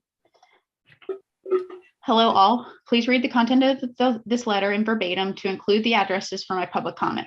We have the following liquor stores within a few miles of the proposed new liquor store. Number 1, K&C Liquor, Wine and Beer, 5495 Cascade Road, number 109, Atlanta, Georgia, 30336. Number 2, County Line Liquor Store, 4520 Campbellton Road Southwest, Atlanta, Georgia, 30331. Number 3, Flags Liquor Store, 4215 Fulton Industrial Boulevard Southwest, Atlanta, Georgia, 30336. Number 4, Fulton Beverage Center, 4401 Fulton Industrial Boulevard Southwest, Atlanta, Georgia. Number 5, Beverage City, 5370 Campbellton Fairburn Road, Fairburn, Georgia, 30213. The BP inventory in this plaza looks to have 30 to 35% wine and beer, and the beer and wine are the first items that you see when you enter this gas station. There are 2 Publix grocery stores in the area with ample wine and beer. Camp Creek World of Beverage is the size of a warehouse and has more than enough beer and wine and liquor. There are schools and churches near this location, and we're all aware of the traffic congestion and the accidents that have occurred at this intersection. How many liquor stores do we need in our community? Is this not enough? We have more liquor stores than grocery stores in our community. Tony Elston. Next one is from Danielle Ivy. I live behind the new gas station convenience store on Campbellton Road, and I oppose the zoning change. It doesn't sound like it's being proposed as a conditional variance, but an outright full zoning change. Oh, I'm sorry. This is for hundreds of neighbors. Let me come back to that one.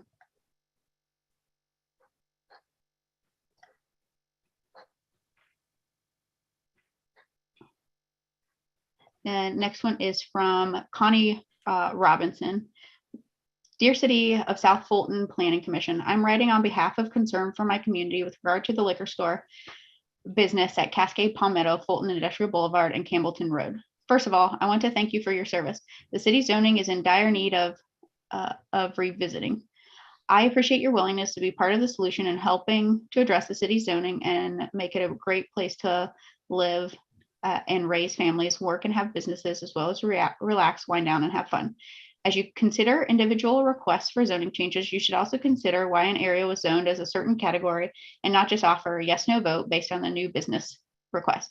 In this case, the area is zoned as C1, but the business has decided that it wants to come to the area and has already laid its foundation, projections, etc. However, the zoning needs to change to C2 before opening this business. By changing the zoning without any due diligence in addressing why it is zoned C1 is a disservice to the community and the people who thought they were moving into a safe C1 community.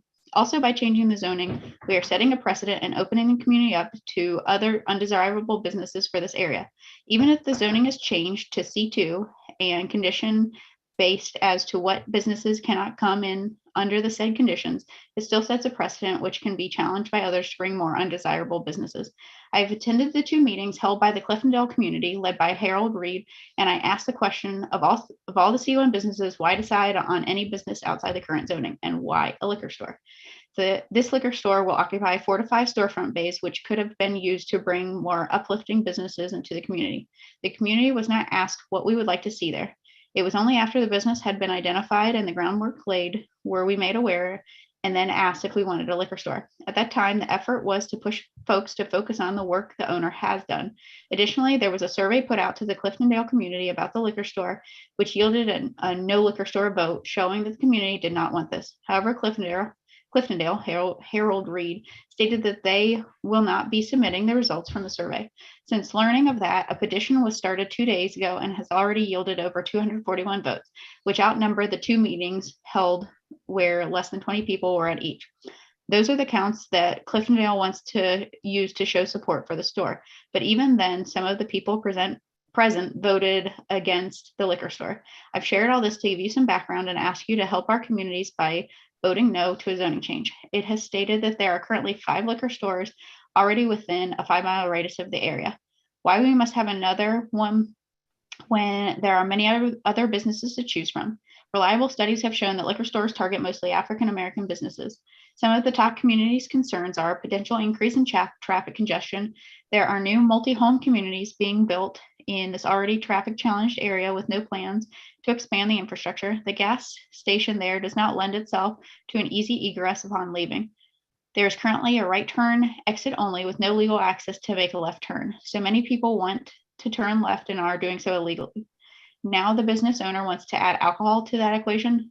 Then there is trash litter. The community is constantly utilizing See-Click-Fix to target trash pickup in our community and a host of other concerns.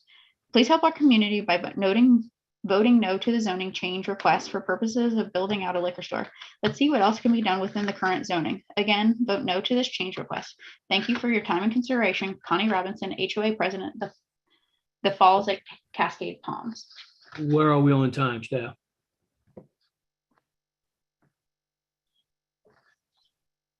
We are at 6 minutes, so we have 4 minutes left. Thank you, ma'am. Next one from Danielle Ivy. I live behind the new gas station convenience store on Campbellton Road, and I oppose the zoning change. It doesn't sound like it's being proposed as a conditional variance, but an outright full zoning change. I am not the only one who is opposed to the zoning change. Hundreds of my neighbors have signed a petition. Please see link. I look forward to attending the meeting. Falls at Cascade Palms resident. From Phyllis Reed. Dear Planning Commission, please find attached the following for public comment regarding the rezone from C1 to C2 and a use permit for a package store in the existing development located at 6890 Campbellton Road, District 2. Attachments 42722 public comment letter, 427-2022 petition, 42722 signatures, 42722 view of support or comments from petition. Kindly acknowledge receipt and all the 4 attachments. Thank you. And I will read the public comment. Dear Planning Commission, my name is Phyllis Reed. I am resident of the community liaison and the community liaison for the Falls at Cascade Palms HOA District 2. Our community is located behind the BP gas station off of Cavender Drive, where the owner is proposing the liquor packaging store and requesting to have the parcel rezoned from C1 to C2. Please find the attached petition with over 300 signatures and increasing, where residents in my community and throughout the city of South Fulton say no to the liquor packaging store and do not want the parcel to be rezoned from C1 to C2. Since the gas station has been there, we've experienced more illegal truck parking, more garbage litter, and panhandling. Fact, reliable studies have shown that liquor stores target mostly African American communities. Negative impacts of a liquor store, potential increase in traffic congestion, crime and robberies could potentially increase. Accidents and deaths will more than likely occur while individuals are drinking and driving under the influence, DUIs. More garbage, litter, destruction of property, excessive drinking, public drunkenness, physical violence, possibility of teenagers consuming liquor by having an adult purchase liquor for them. Yes, the city of South Fulton does need commerce, but the right type of commerce to help build the city.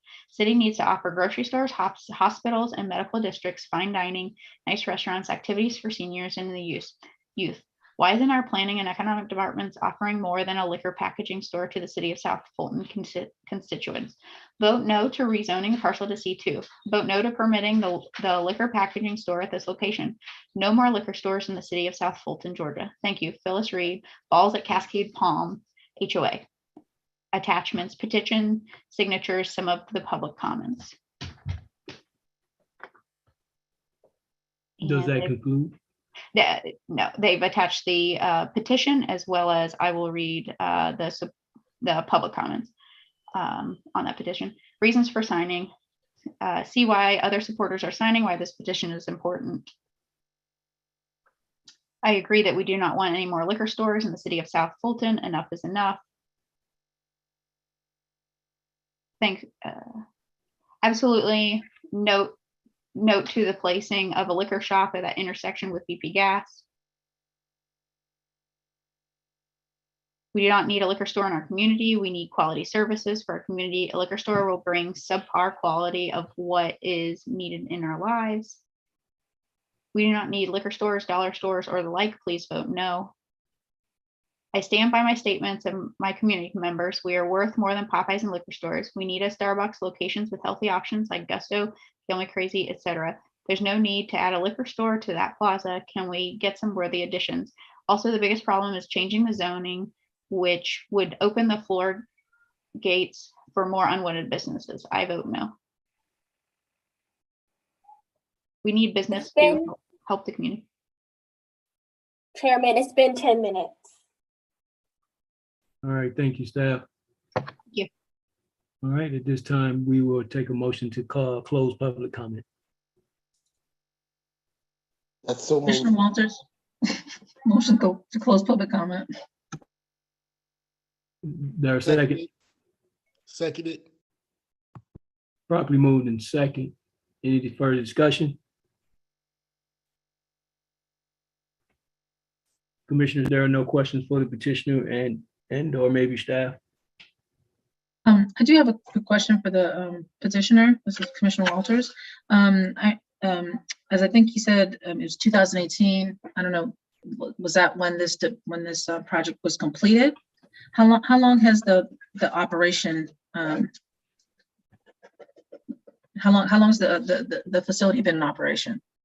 Well, 2018, we began meeting with the community about a development proposal there. It opened, the building, if you've driven by, it's been open, it's been developed and ready to open for almost more than a year. But there was some permitting issues with Fulton County water sewer that we could not resolve. So it was standing there empty for some time, but it opened in September of 2021. Okay. Okay, thank you. Mm-hmm. Chairman Reynolds' question for the petitioner, had those issues been resolved with Fulton County?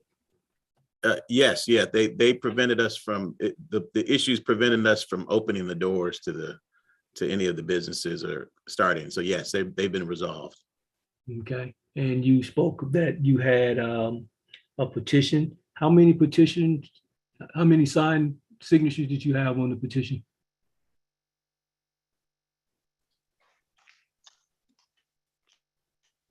That was on the one from public comment. 270 something signed from the 200 and something, I thought I heard. Yes, it's 200 70 something, 78. 278. Yes. Yeah. And then another one said 300 and climbing. Well, the petition that we're speaking of is the petition that was developed in support. We became aware of a petition that was being circulated that I don't think it was intentional, but misrepresented the size of the store, of the proposed store, and a couple other facts that weren't completely accurate. So we endeavored to secure our own petition. It's north of 270 signatures in support. And I think that was staff saying that there was somewhere near 300 signed petitions that were not in favor? In favor. Yes, one of the public comments was 200 something. The other one said 300 something. And then I think the attachment actually reads, give me 1 second to pull it up.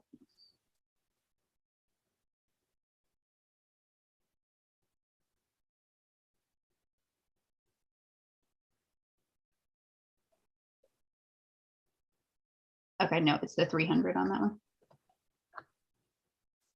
This is Commissioner Williams. Okay, can I be clear on how many actually signed a negative saying no for the petition and how many said yes? Because you all are saying 200, 300 here. What's the clarity of this?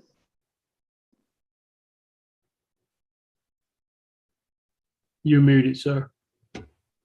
This is Hakeem Hilliard for the petition. I can speak to the petitions in support. We had 2 community meetings, one with the Cliftondale group. There was about 30 people that showed up. We received a vote of support from that group. Then Mr. Panjwani hosted his own meeting, the quarter mile meeting, where he sent out, I think 800 letters. About 70 or 80 people showed up. And in that meeting, it was more divided, but there was more votes in support at that meeting. All the petitions that we're talking about, that one that we developed, it was subsequent to that, and it has 280 signatures. The other petitions I have to let Ms.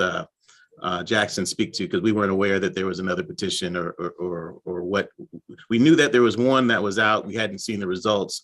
We knew there was one that was out. That's what I was commenting. I think it characterized the application a little different than it was. Chairman Winner's question for you, Mr. Hilliard, once again.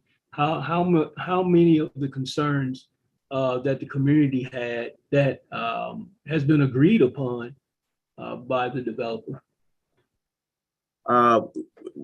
we had a couple of probably 3 meetings regarding this particular use.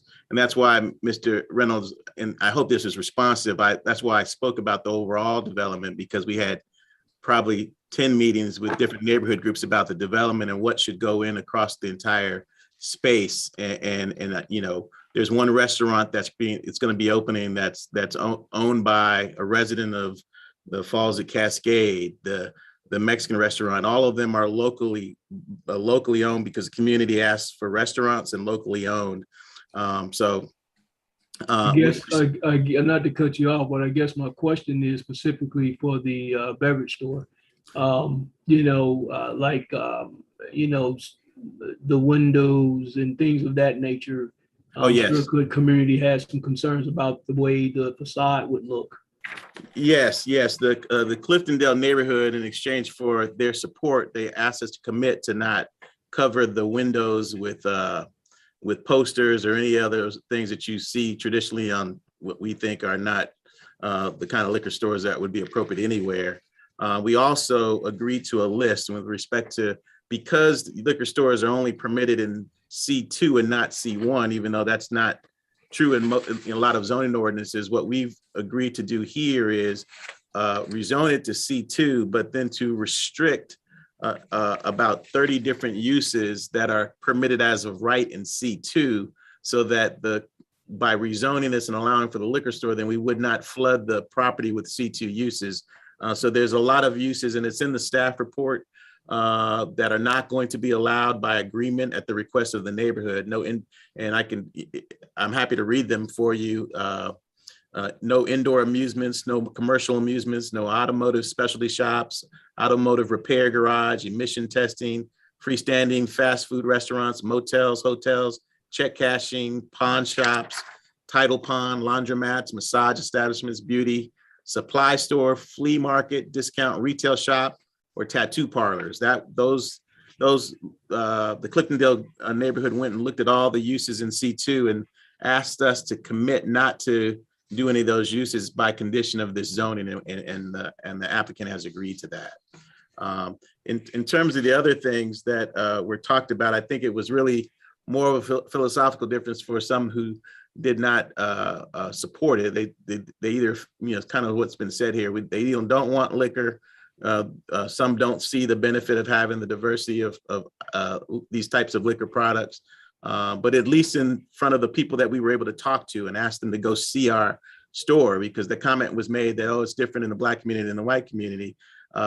Ms. Panjwani owns a store at North Druid Hills at 85, which is predominantly, it's not predominantly African-American, and it's the same store, and he's proposing the same quality here. And so I hope I'm responsive to your question, Mr. Reynolds. Thank you so much. Is there any other questions for the petitioner by the board? Yes, the petitioner mentioned, this is Commissioner Walters. The petitioner mentioned he had some images of the other locations. Are they available for us to see? Yes, I'm going to try to share it. I have problems sharing on it. Ms. Jackson, are you able to allow me to share this screen? Why don't you email it to her at the same time? Yes, sir. Thank you.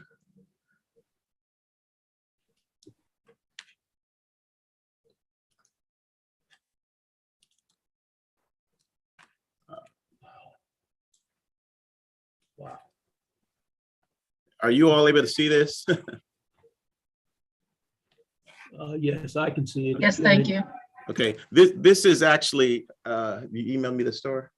Email her also. Okay, Ms. Jackson, we emailed you a copy of the store, the existing, two of the existing stores. Not the existing, this one. Okay, well, we were asked we have photos of the existing store, which is like this, except it doesn't have wood floors or the wood paneling.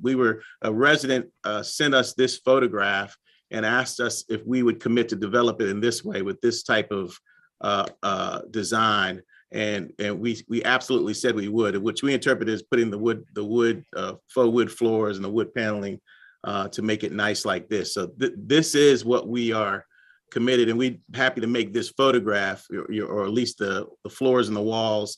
The ceilings in the proposed store that we've got are much taller, but this is the quality of what we're proposing, and we're actually committed to do this exact design.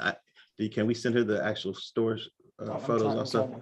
Okay. I'm stalling a little bit so we can send you the pictures of the other existing stores. Commissioner Walters, would you like to see anything further, or is this suffice? I wanted to see what their current store looks like, but Yeah. Send it to me.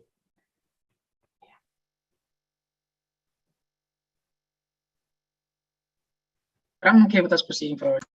Yeah, Commissioner Walters, you're saying what the current development is going to look like. Yeah, that's what I'm talking about. If he submitted it to Ms. Jackson, can Ms. Jackson share? Right. I'm not able to locate that email. I have not been, I do not have that email in my inbox at this time. I think he's sending it to you now, Ms. Jackson. I have it right here, but I cannot forward this together, all this. It's not going. Okay, I'm gonna send it. Oh. Let me message this to you. Or Mr. Hillard, if you have that, please feel free to also share the pictures of the existing stores if you have those. Send it to me two at a time. Yeah, okay. I mean, let me move this.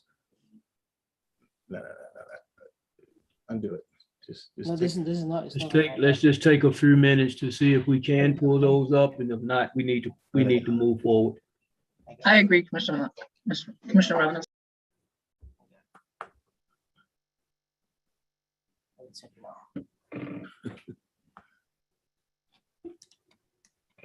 Okay. I'm sorry, we were thrown off a little bit. We had all those photographs of the existing store on boards for the community meetings, and don't have them electronically, but are you? All right, I believe that was a motion on the floor to close public comment, been properly moved in second. Staff, can you call the roll vote, please? Yes, sir. Mr. Rodney Hadley. Aye. Mr. Keith Perry. Aye. Mr. Shannon Jones. Aye. Ms. Janai Walters. Aye. Ms. Rachel Williams. Aye. Ms. Paulette Devon. Aye. Ms. Tamika Weatherly. That motion passes. Thank you so much. We're now, public comment is now closed. We will now entertain a motion to vote on this case. This is Commissioner Perry. I'd like to make a motion that Z-22-003 be, that we recommend that it be denied. Commissioner Walters, I second that motion.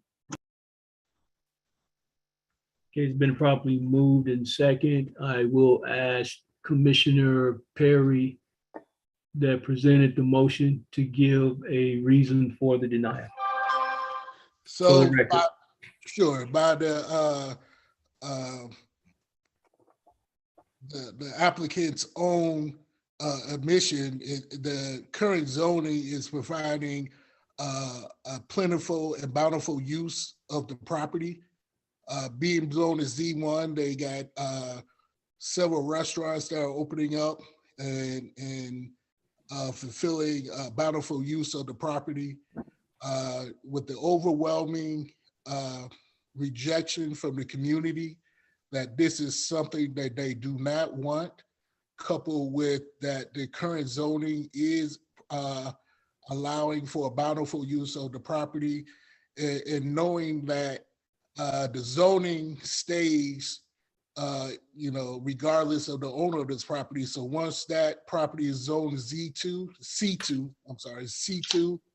and as a liquor store, what might be there today, we got to remember that that can change with new ownership years later. That zoning stays, and the quality and type of liquor store that would be there would be outside of the control of this group or any future group in council. So for those reasons, I'm recommending that the proposal be denied. Been properly moved in second. Any further discussion? Yeah, my concern is I heard Attorney Hilliard say that decisions were made on misinformation. And I'm just trying to,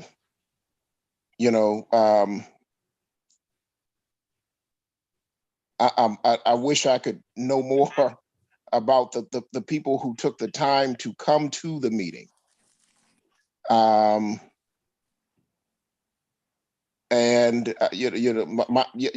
That's my concern, is that perhaps misinformation was spread.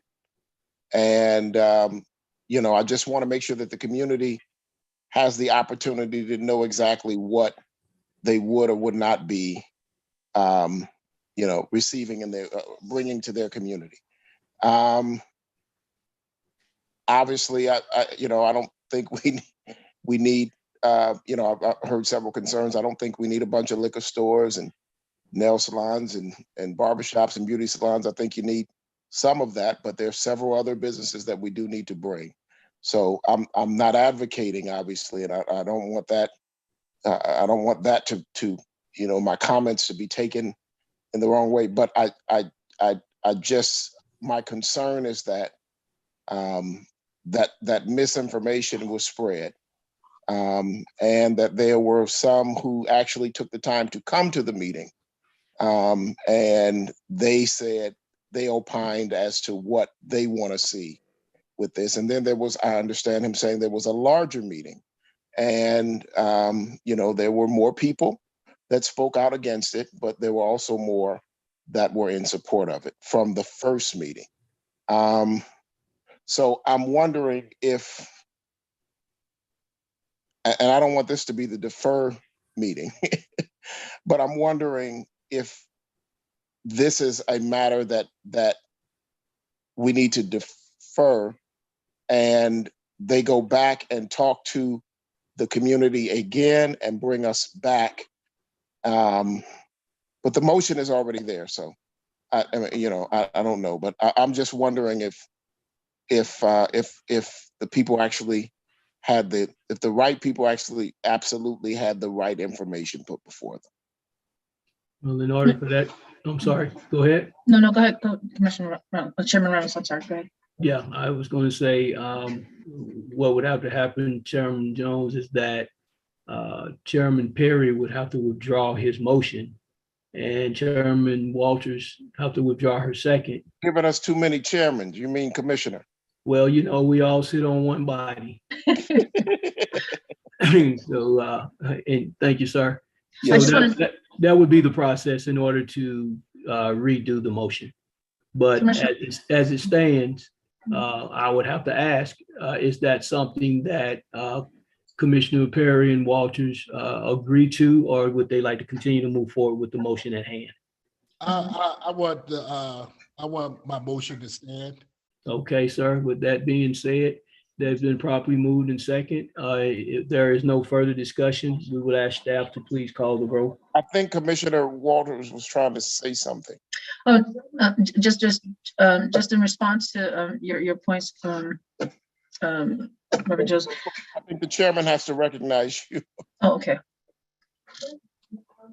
May I speak, Chairman Reynolds? Okay, well, point of order Very by shortly. Commissioner Walters. Go ahead, ma'am. Sure. I just wanted to respond very briefly and say that miscommunication or the misinformation, I think, was very much centered on the size of the square footage. That was the one point of misinformation.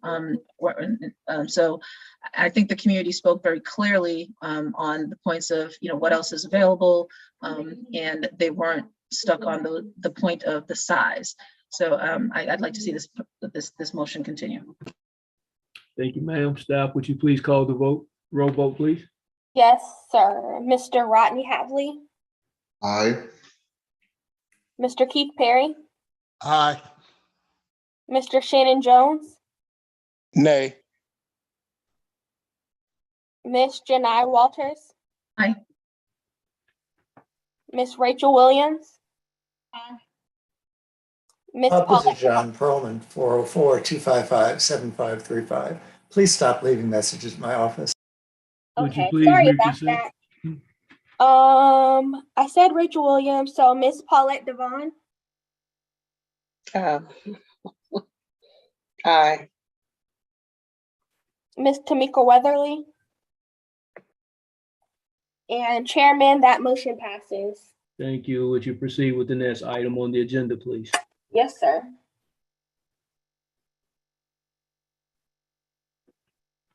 So our next case is at the intersection of Cascade Road and 25.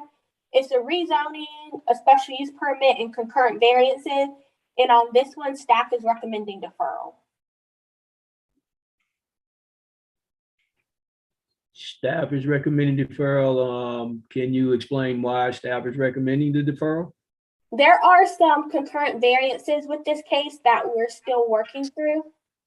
And we're still working with the applicant to make sure that we're on the same page with our recommendations. Thank you for that explanation for the record. With that being said, we're entertaining a vote to accept this deferral and entertain a motion to accept this deferral. I move that this proposed Z22-004 be deferred. I second it. Properly moved and second. Any further discussion? Hearing none, staff, please. So Mr. Rodney Hadley, Aye. Mr. Keith Perry, Aye. Mr. Shannon Jones, Aye. Ms. Janai Walters, Aye. Ms. Rachel Williams, Ms. Paulette Devon, Aye. Ms. Tamika Weatherly. That motion passes. Thank you so much. Proceed with the next item on the agenda. Thank you. So our next item on the agenda is Z22005 and CV22003. The applicant has reached out to us on this case to ask for a withdrawal, and staff is recommending approval of the request for withdrawal. All right. Once again, staff, for the record, any reason for the withdrawal?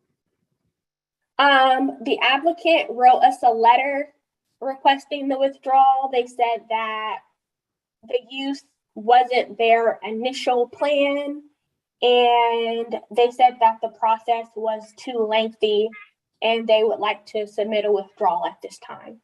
Thank you so much for that, staff. At this time, we're entertaining a motion to accept the withdrawal on this particular case. Hi, Commissioner Walters, making a motion to accept the withdrawal on CV 22003 and Z 22005. Is there a second? Was there a second? Williams seconded. Ms. Williams seconded. All right, thank you. Probably moved in second. Any further discussion? Hearing none, staff, please call the vote. Mr. Rodney Hadley, Aye. Mr. Keith Perry, Aye. Mr. Shannon Jones, Aye. Ms. Janai Walters, Aye. Ms. Rachel Williams, Aye. Ms. Paulette Devon, Aye. Ms. Tamika Weatherly. That motion passes. Thank you so much. Proceed with the next item on the agenda. So our next item on the agenda is a special use permit for a wax studio. It's at 5829 Campbellton Road, and staff recommendation is approval with staff conditions. So the applicant reached out to us to get situationally aware. This is at the intersection of Campbellton and Camp Creek and the shopping plaza where the new Publix is. And the applicant wants to have a wax studio that also offers lash extensions, brow tinting, and facial. The site is zone C1, and both the use and the zoning are in compliance with the future land use plan if the applicant gets a special use permit. So next slide. Here, this is where we are. So this is Camp Creek, this is Campbellton, and then this is Riverside and Plummer. And so this is where it's going to be located. And then you can see it's currently zone C1, and the future land use of community live work, so it is in compliance. And the applicant gave us a sketch of what the inside will look like. So there will be a receptionist area here, and then it's going to be room 1, 2, 3 with storage, and an exit in the rear also. And I think that's it. Yep, and staff is recommending approval with the condition that the use shall be limited to a wax studio offering body waxing, lash extensions, eyebrow tinting, and facials. All right, thank you so much. Is the petitioner here? Yes, Ms. Okay. Santiago. All right. Yes, I'm here. All right, at this time, we'll take a vote to open up public comment. I move that we open up public comment. Commissioner Walters, a second. I'm sorry. Properly moved and second. Any further discussion? Hearing none, would you call the vote, staff, please? Yes, Mr. Rodney Hadley, Aye. Mr. Keith Perry, Aye. Mr. Shannon Jones, Aye. Miss Janai Walters, Aye. Miss Rachel Williams, aye.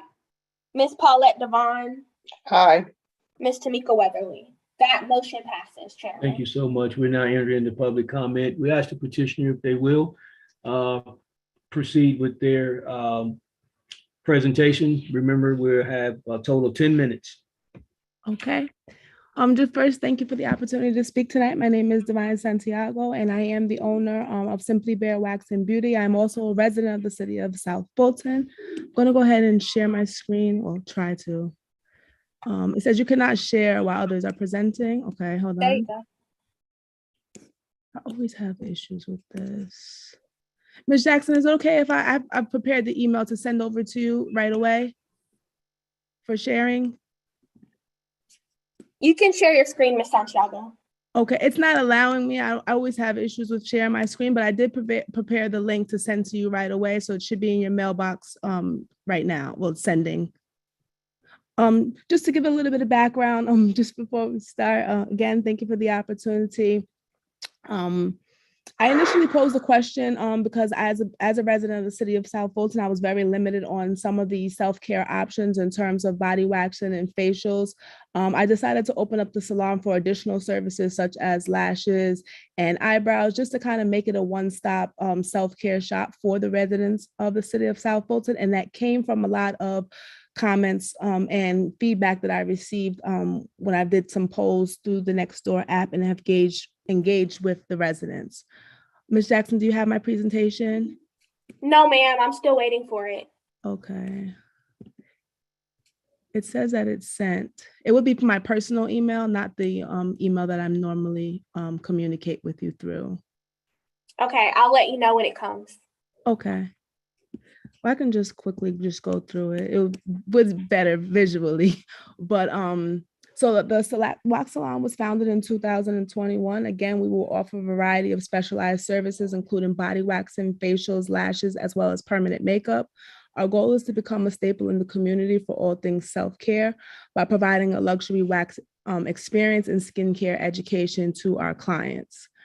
We did secure a location within the Sandtown Community Shopping Center, so we'll be located between the Freshest Salad Bar and Calmix Home and Decor. Our location will include a reception area, 4 to 5 treatment rooms, a break room, as well as a restroom.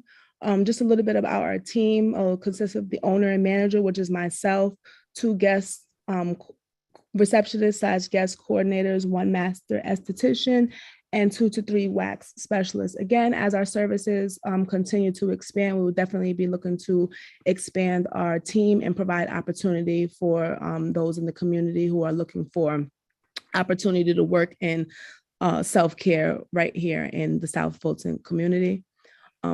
I did some community engagement. I have been in contact with the Sandtown Community Association, in which that is the district that the business will be located.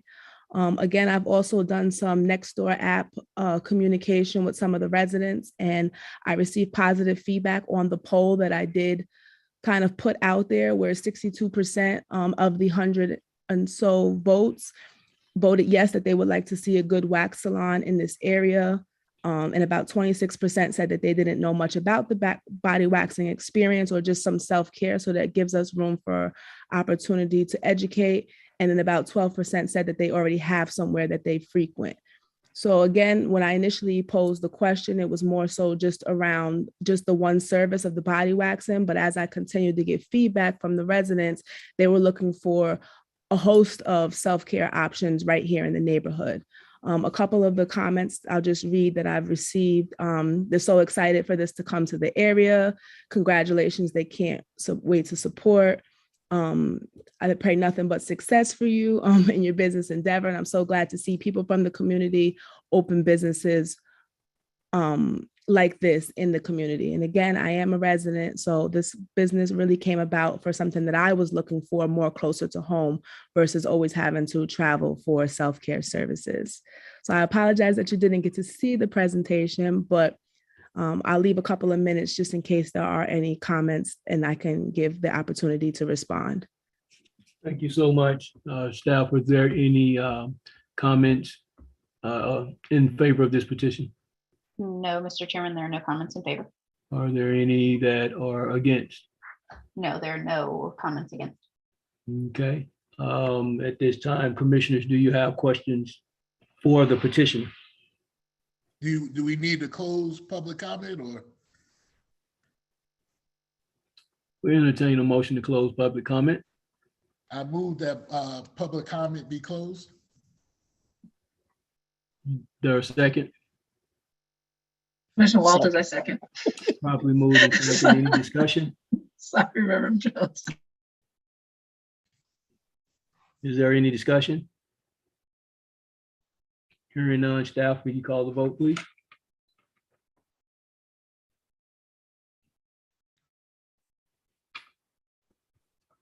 Staff, you are muted.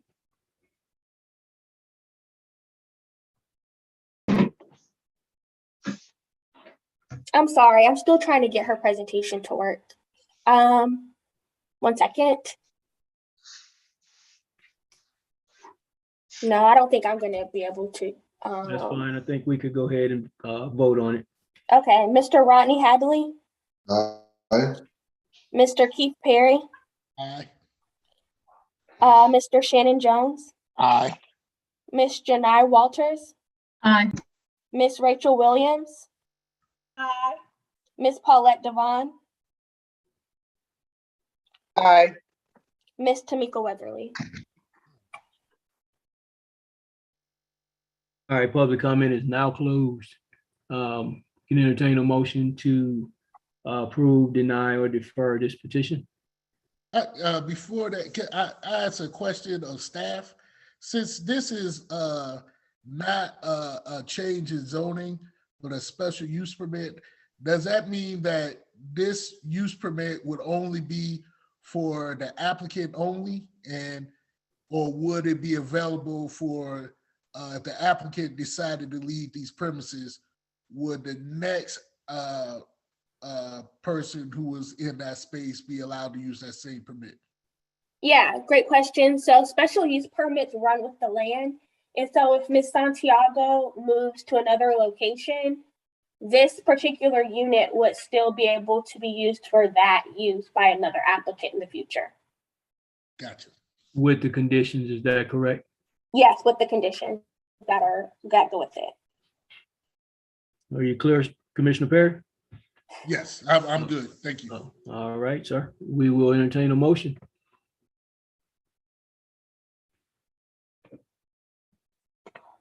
I move that U22003 we recommend be approved. I second that. Probably moved in second. Any further discussion? Hearing none, staff, would you please call the vote? Yes, Mr. Rodney Hadley, Aye. Mr. Keith Perry, Aye. Mr. Shannon Jones, Aye. Miss Janai Walters, Aye. Miss Rachel Williams, Miss Paulette Devon, Aye. Miss Tamika Weatherly.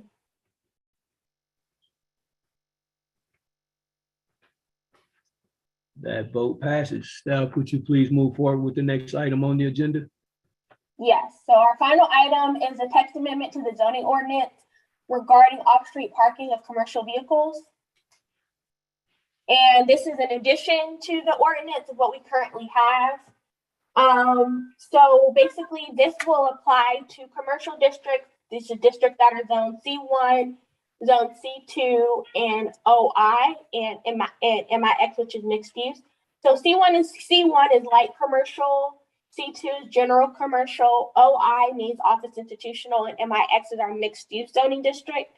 And so basically, just to go through the main points of the text amendment, it provides definitions on what is to be included as a commercial vehicle. It says that commercial vehicles and trucks are only allowed to be parked at certain locations and on different sites. So that means that they can only be parked at the loading dock or in designated parking spaces for trucks. It says that if there's a trailer can't be parked at a hotel or motel, but the cab can be parked at a hotel or motel. But in order for the cab to be parked at the hotel or motel, the owner of the cab has to be a registered guest staying at the hotel or motel. And then it says that enforcement will be done by the police department.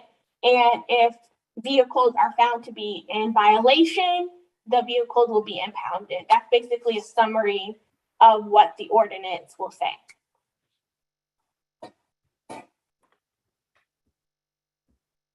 Okay, is that it? Yes. All right. Anyone have any questions about this case here? Staff? Yes, sir. This is speaking only to commercial vehicles? Yeah, so that's like box trucks, tractor trailers, and like cabs, not actual passenger vehicles. So it applies to like commercial vehicles, 18-wheelers, things like that.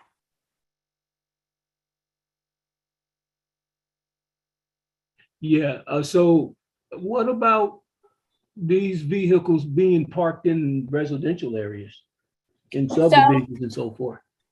Yep, so our ordinance we already have an ordinance that talks about these vehicles being parked in residential areas and saying that they shouldn't be parked in residential areas. And so this is an addition to that. Okay, got it. Thank you so much for that clarification.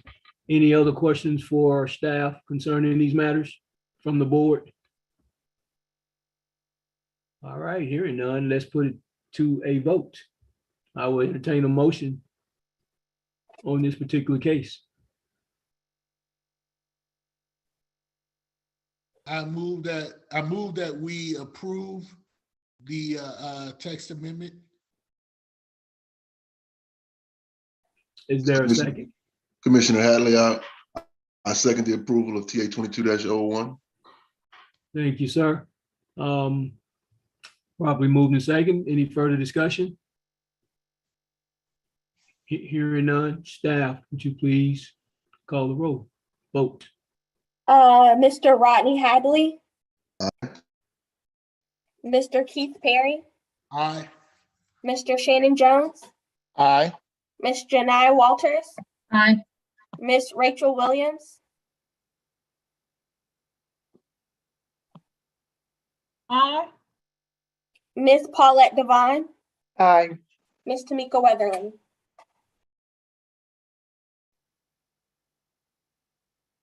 That vote passes. Staff, this will take effect after mayor and council hear it, correct? Yeah, so in May, it's gonna have a first reading at the council meeting, the second meeting, and then in June, theoretically, it would have a second reading at the council meeting. So probably like by the end of the summer, but it has to go through council also. All right, thank you so much for that. Would you please call the next item on the agenda? Our next item is adjournment.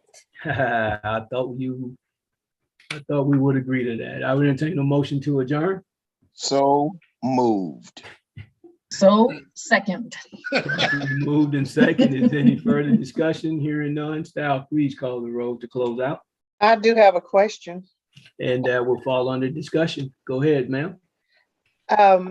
Why did we go Zoom this time? Or was that in our packet that was sent to us? the reason why we're doing a Zoom meeting this time? I That's didn't, just, go ahead, staff, I'm sorry. that's just the direction we received. You received directions to go to have a Zoom meeting instead of face to face. Yes. Oh, Do okay. may I ask where did those directions come from? It came from our leadership. Our leadership. And is this Commissioner Walters, is that the expectation going forward until given further notice? I am not sure. Okay. So we're on a month-to-month basis. I will provide an update as soon as I have one. Okay, this is Commissioner Williams. Is there a time that you are supposed to notify us, or you can just notify? Miss Williams, we can't hear you well. Okay, this is Commissioner Williams. Is there a set time that we have to be notified, or you can just let us know the day before so we can plan accordingly? Right. Yes, ma'am. So our goal is to send the information. Hold on. While we're waiting. Okay, I'm sorry about that. I'm sorry. And it was talking loud. Okay, go ahead. Yeah, so our goal is to send the council packet and agenda 3 business days in advance. So that would be probably the Thursday or Friday, the week before. Our goal is to give you guys information as soon as possible. So, you know, as soon as we have direction, we can follow that on about what our next steps are going to be. But we'll communicate that information as soon as we can once we have it. I just want to make an observation and I'm finished. I didn't finish with my, I guess you would call it discussion. For the sake of the individuals that are following these various petitions, yeah. I would like for us to be a little more consistent with what we're doing.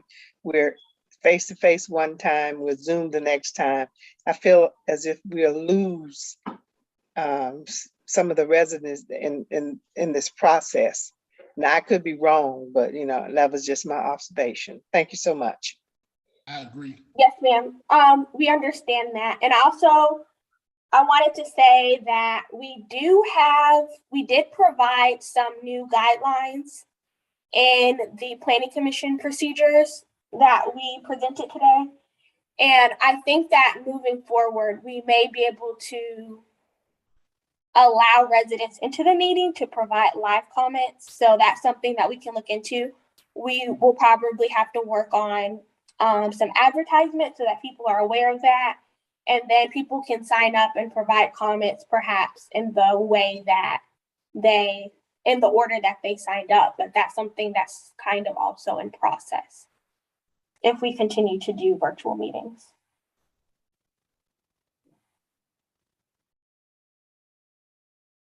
Are we all hearts and mind clear? Yes, sir. I think we're ready for the vote. I think we are, sir. One other comment, Chairman, in line with everything that was shared. If you will, make sure when you get back with us to provide some transparency, some clarity as to why the decisions are being made one way or the other as it pertains to online or in person. So we're all on the same page. Yes, sir. Thank you. And this is Commissioner Walters' last comment, because I know I already seconded the motion to close. But I just wanted to go back to what Chairman Reynolds mentioned at the beginning, the opening of the meeting, which is the meeting minutes. Last month I wasn't. Last month I watched via Facebook because I didn't realize that we were going to be in person, and I wasn't able to reorganize my calendar in time for that. But the minutes, that there was a lot of concrete and important facts and comments that came from the community that really were summarized very highly, summarized to a point where you really didn't get the depth of what was really going on. So I just want to know, like, where you know, to be aware of that as we're collecting the minutes so that because that stands as the public record right now, because I don't know if the recordings stay or what happens there. So I think a lot of good content is might be getting lost. And with that, I close. Thank you. Anything further? No. All right, staff, would you please? Okay, So- Mr. Rodney Hadley, Aye. Mr. Keith Perry, Aye. Mr. Shannon Jones, Aye. Ms. Janai Walters, Aye. Ms. Rachel Williams, Aye. Ms. Paulette Devon, Aye. Ms. Tamika Weatherly. And that motion passes. Thank you, staff, and thank you, commissioners, for your attentiveness and participation on this call tonight. We'll be seeing you again. Thank you. Good night, Have a good night. everyone. Be well. Good night.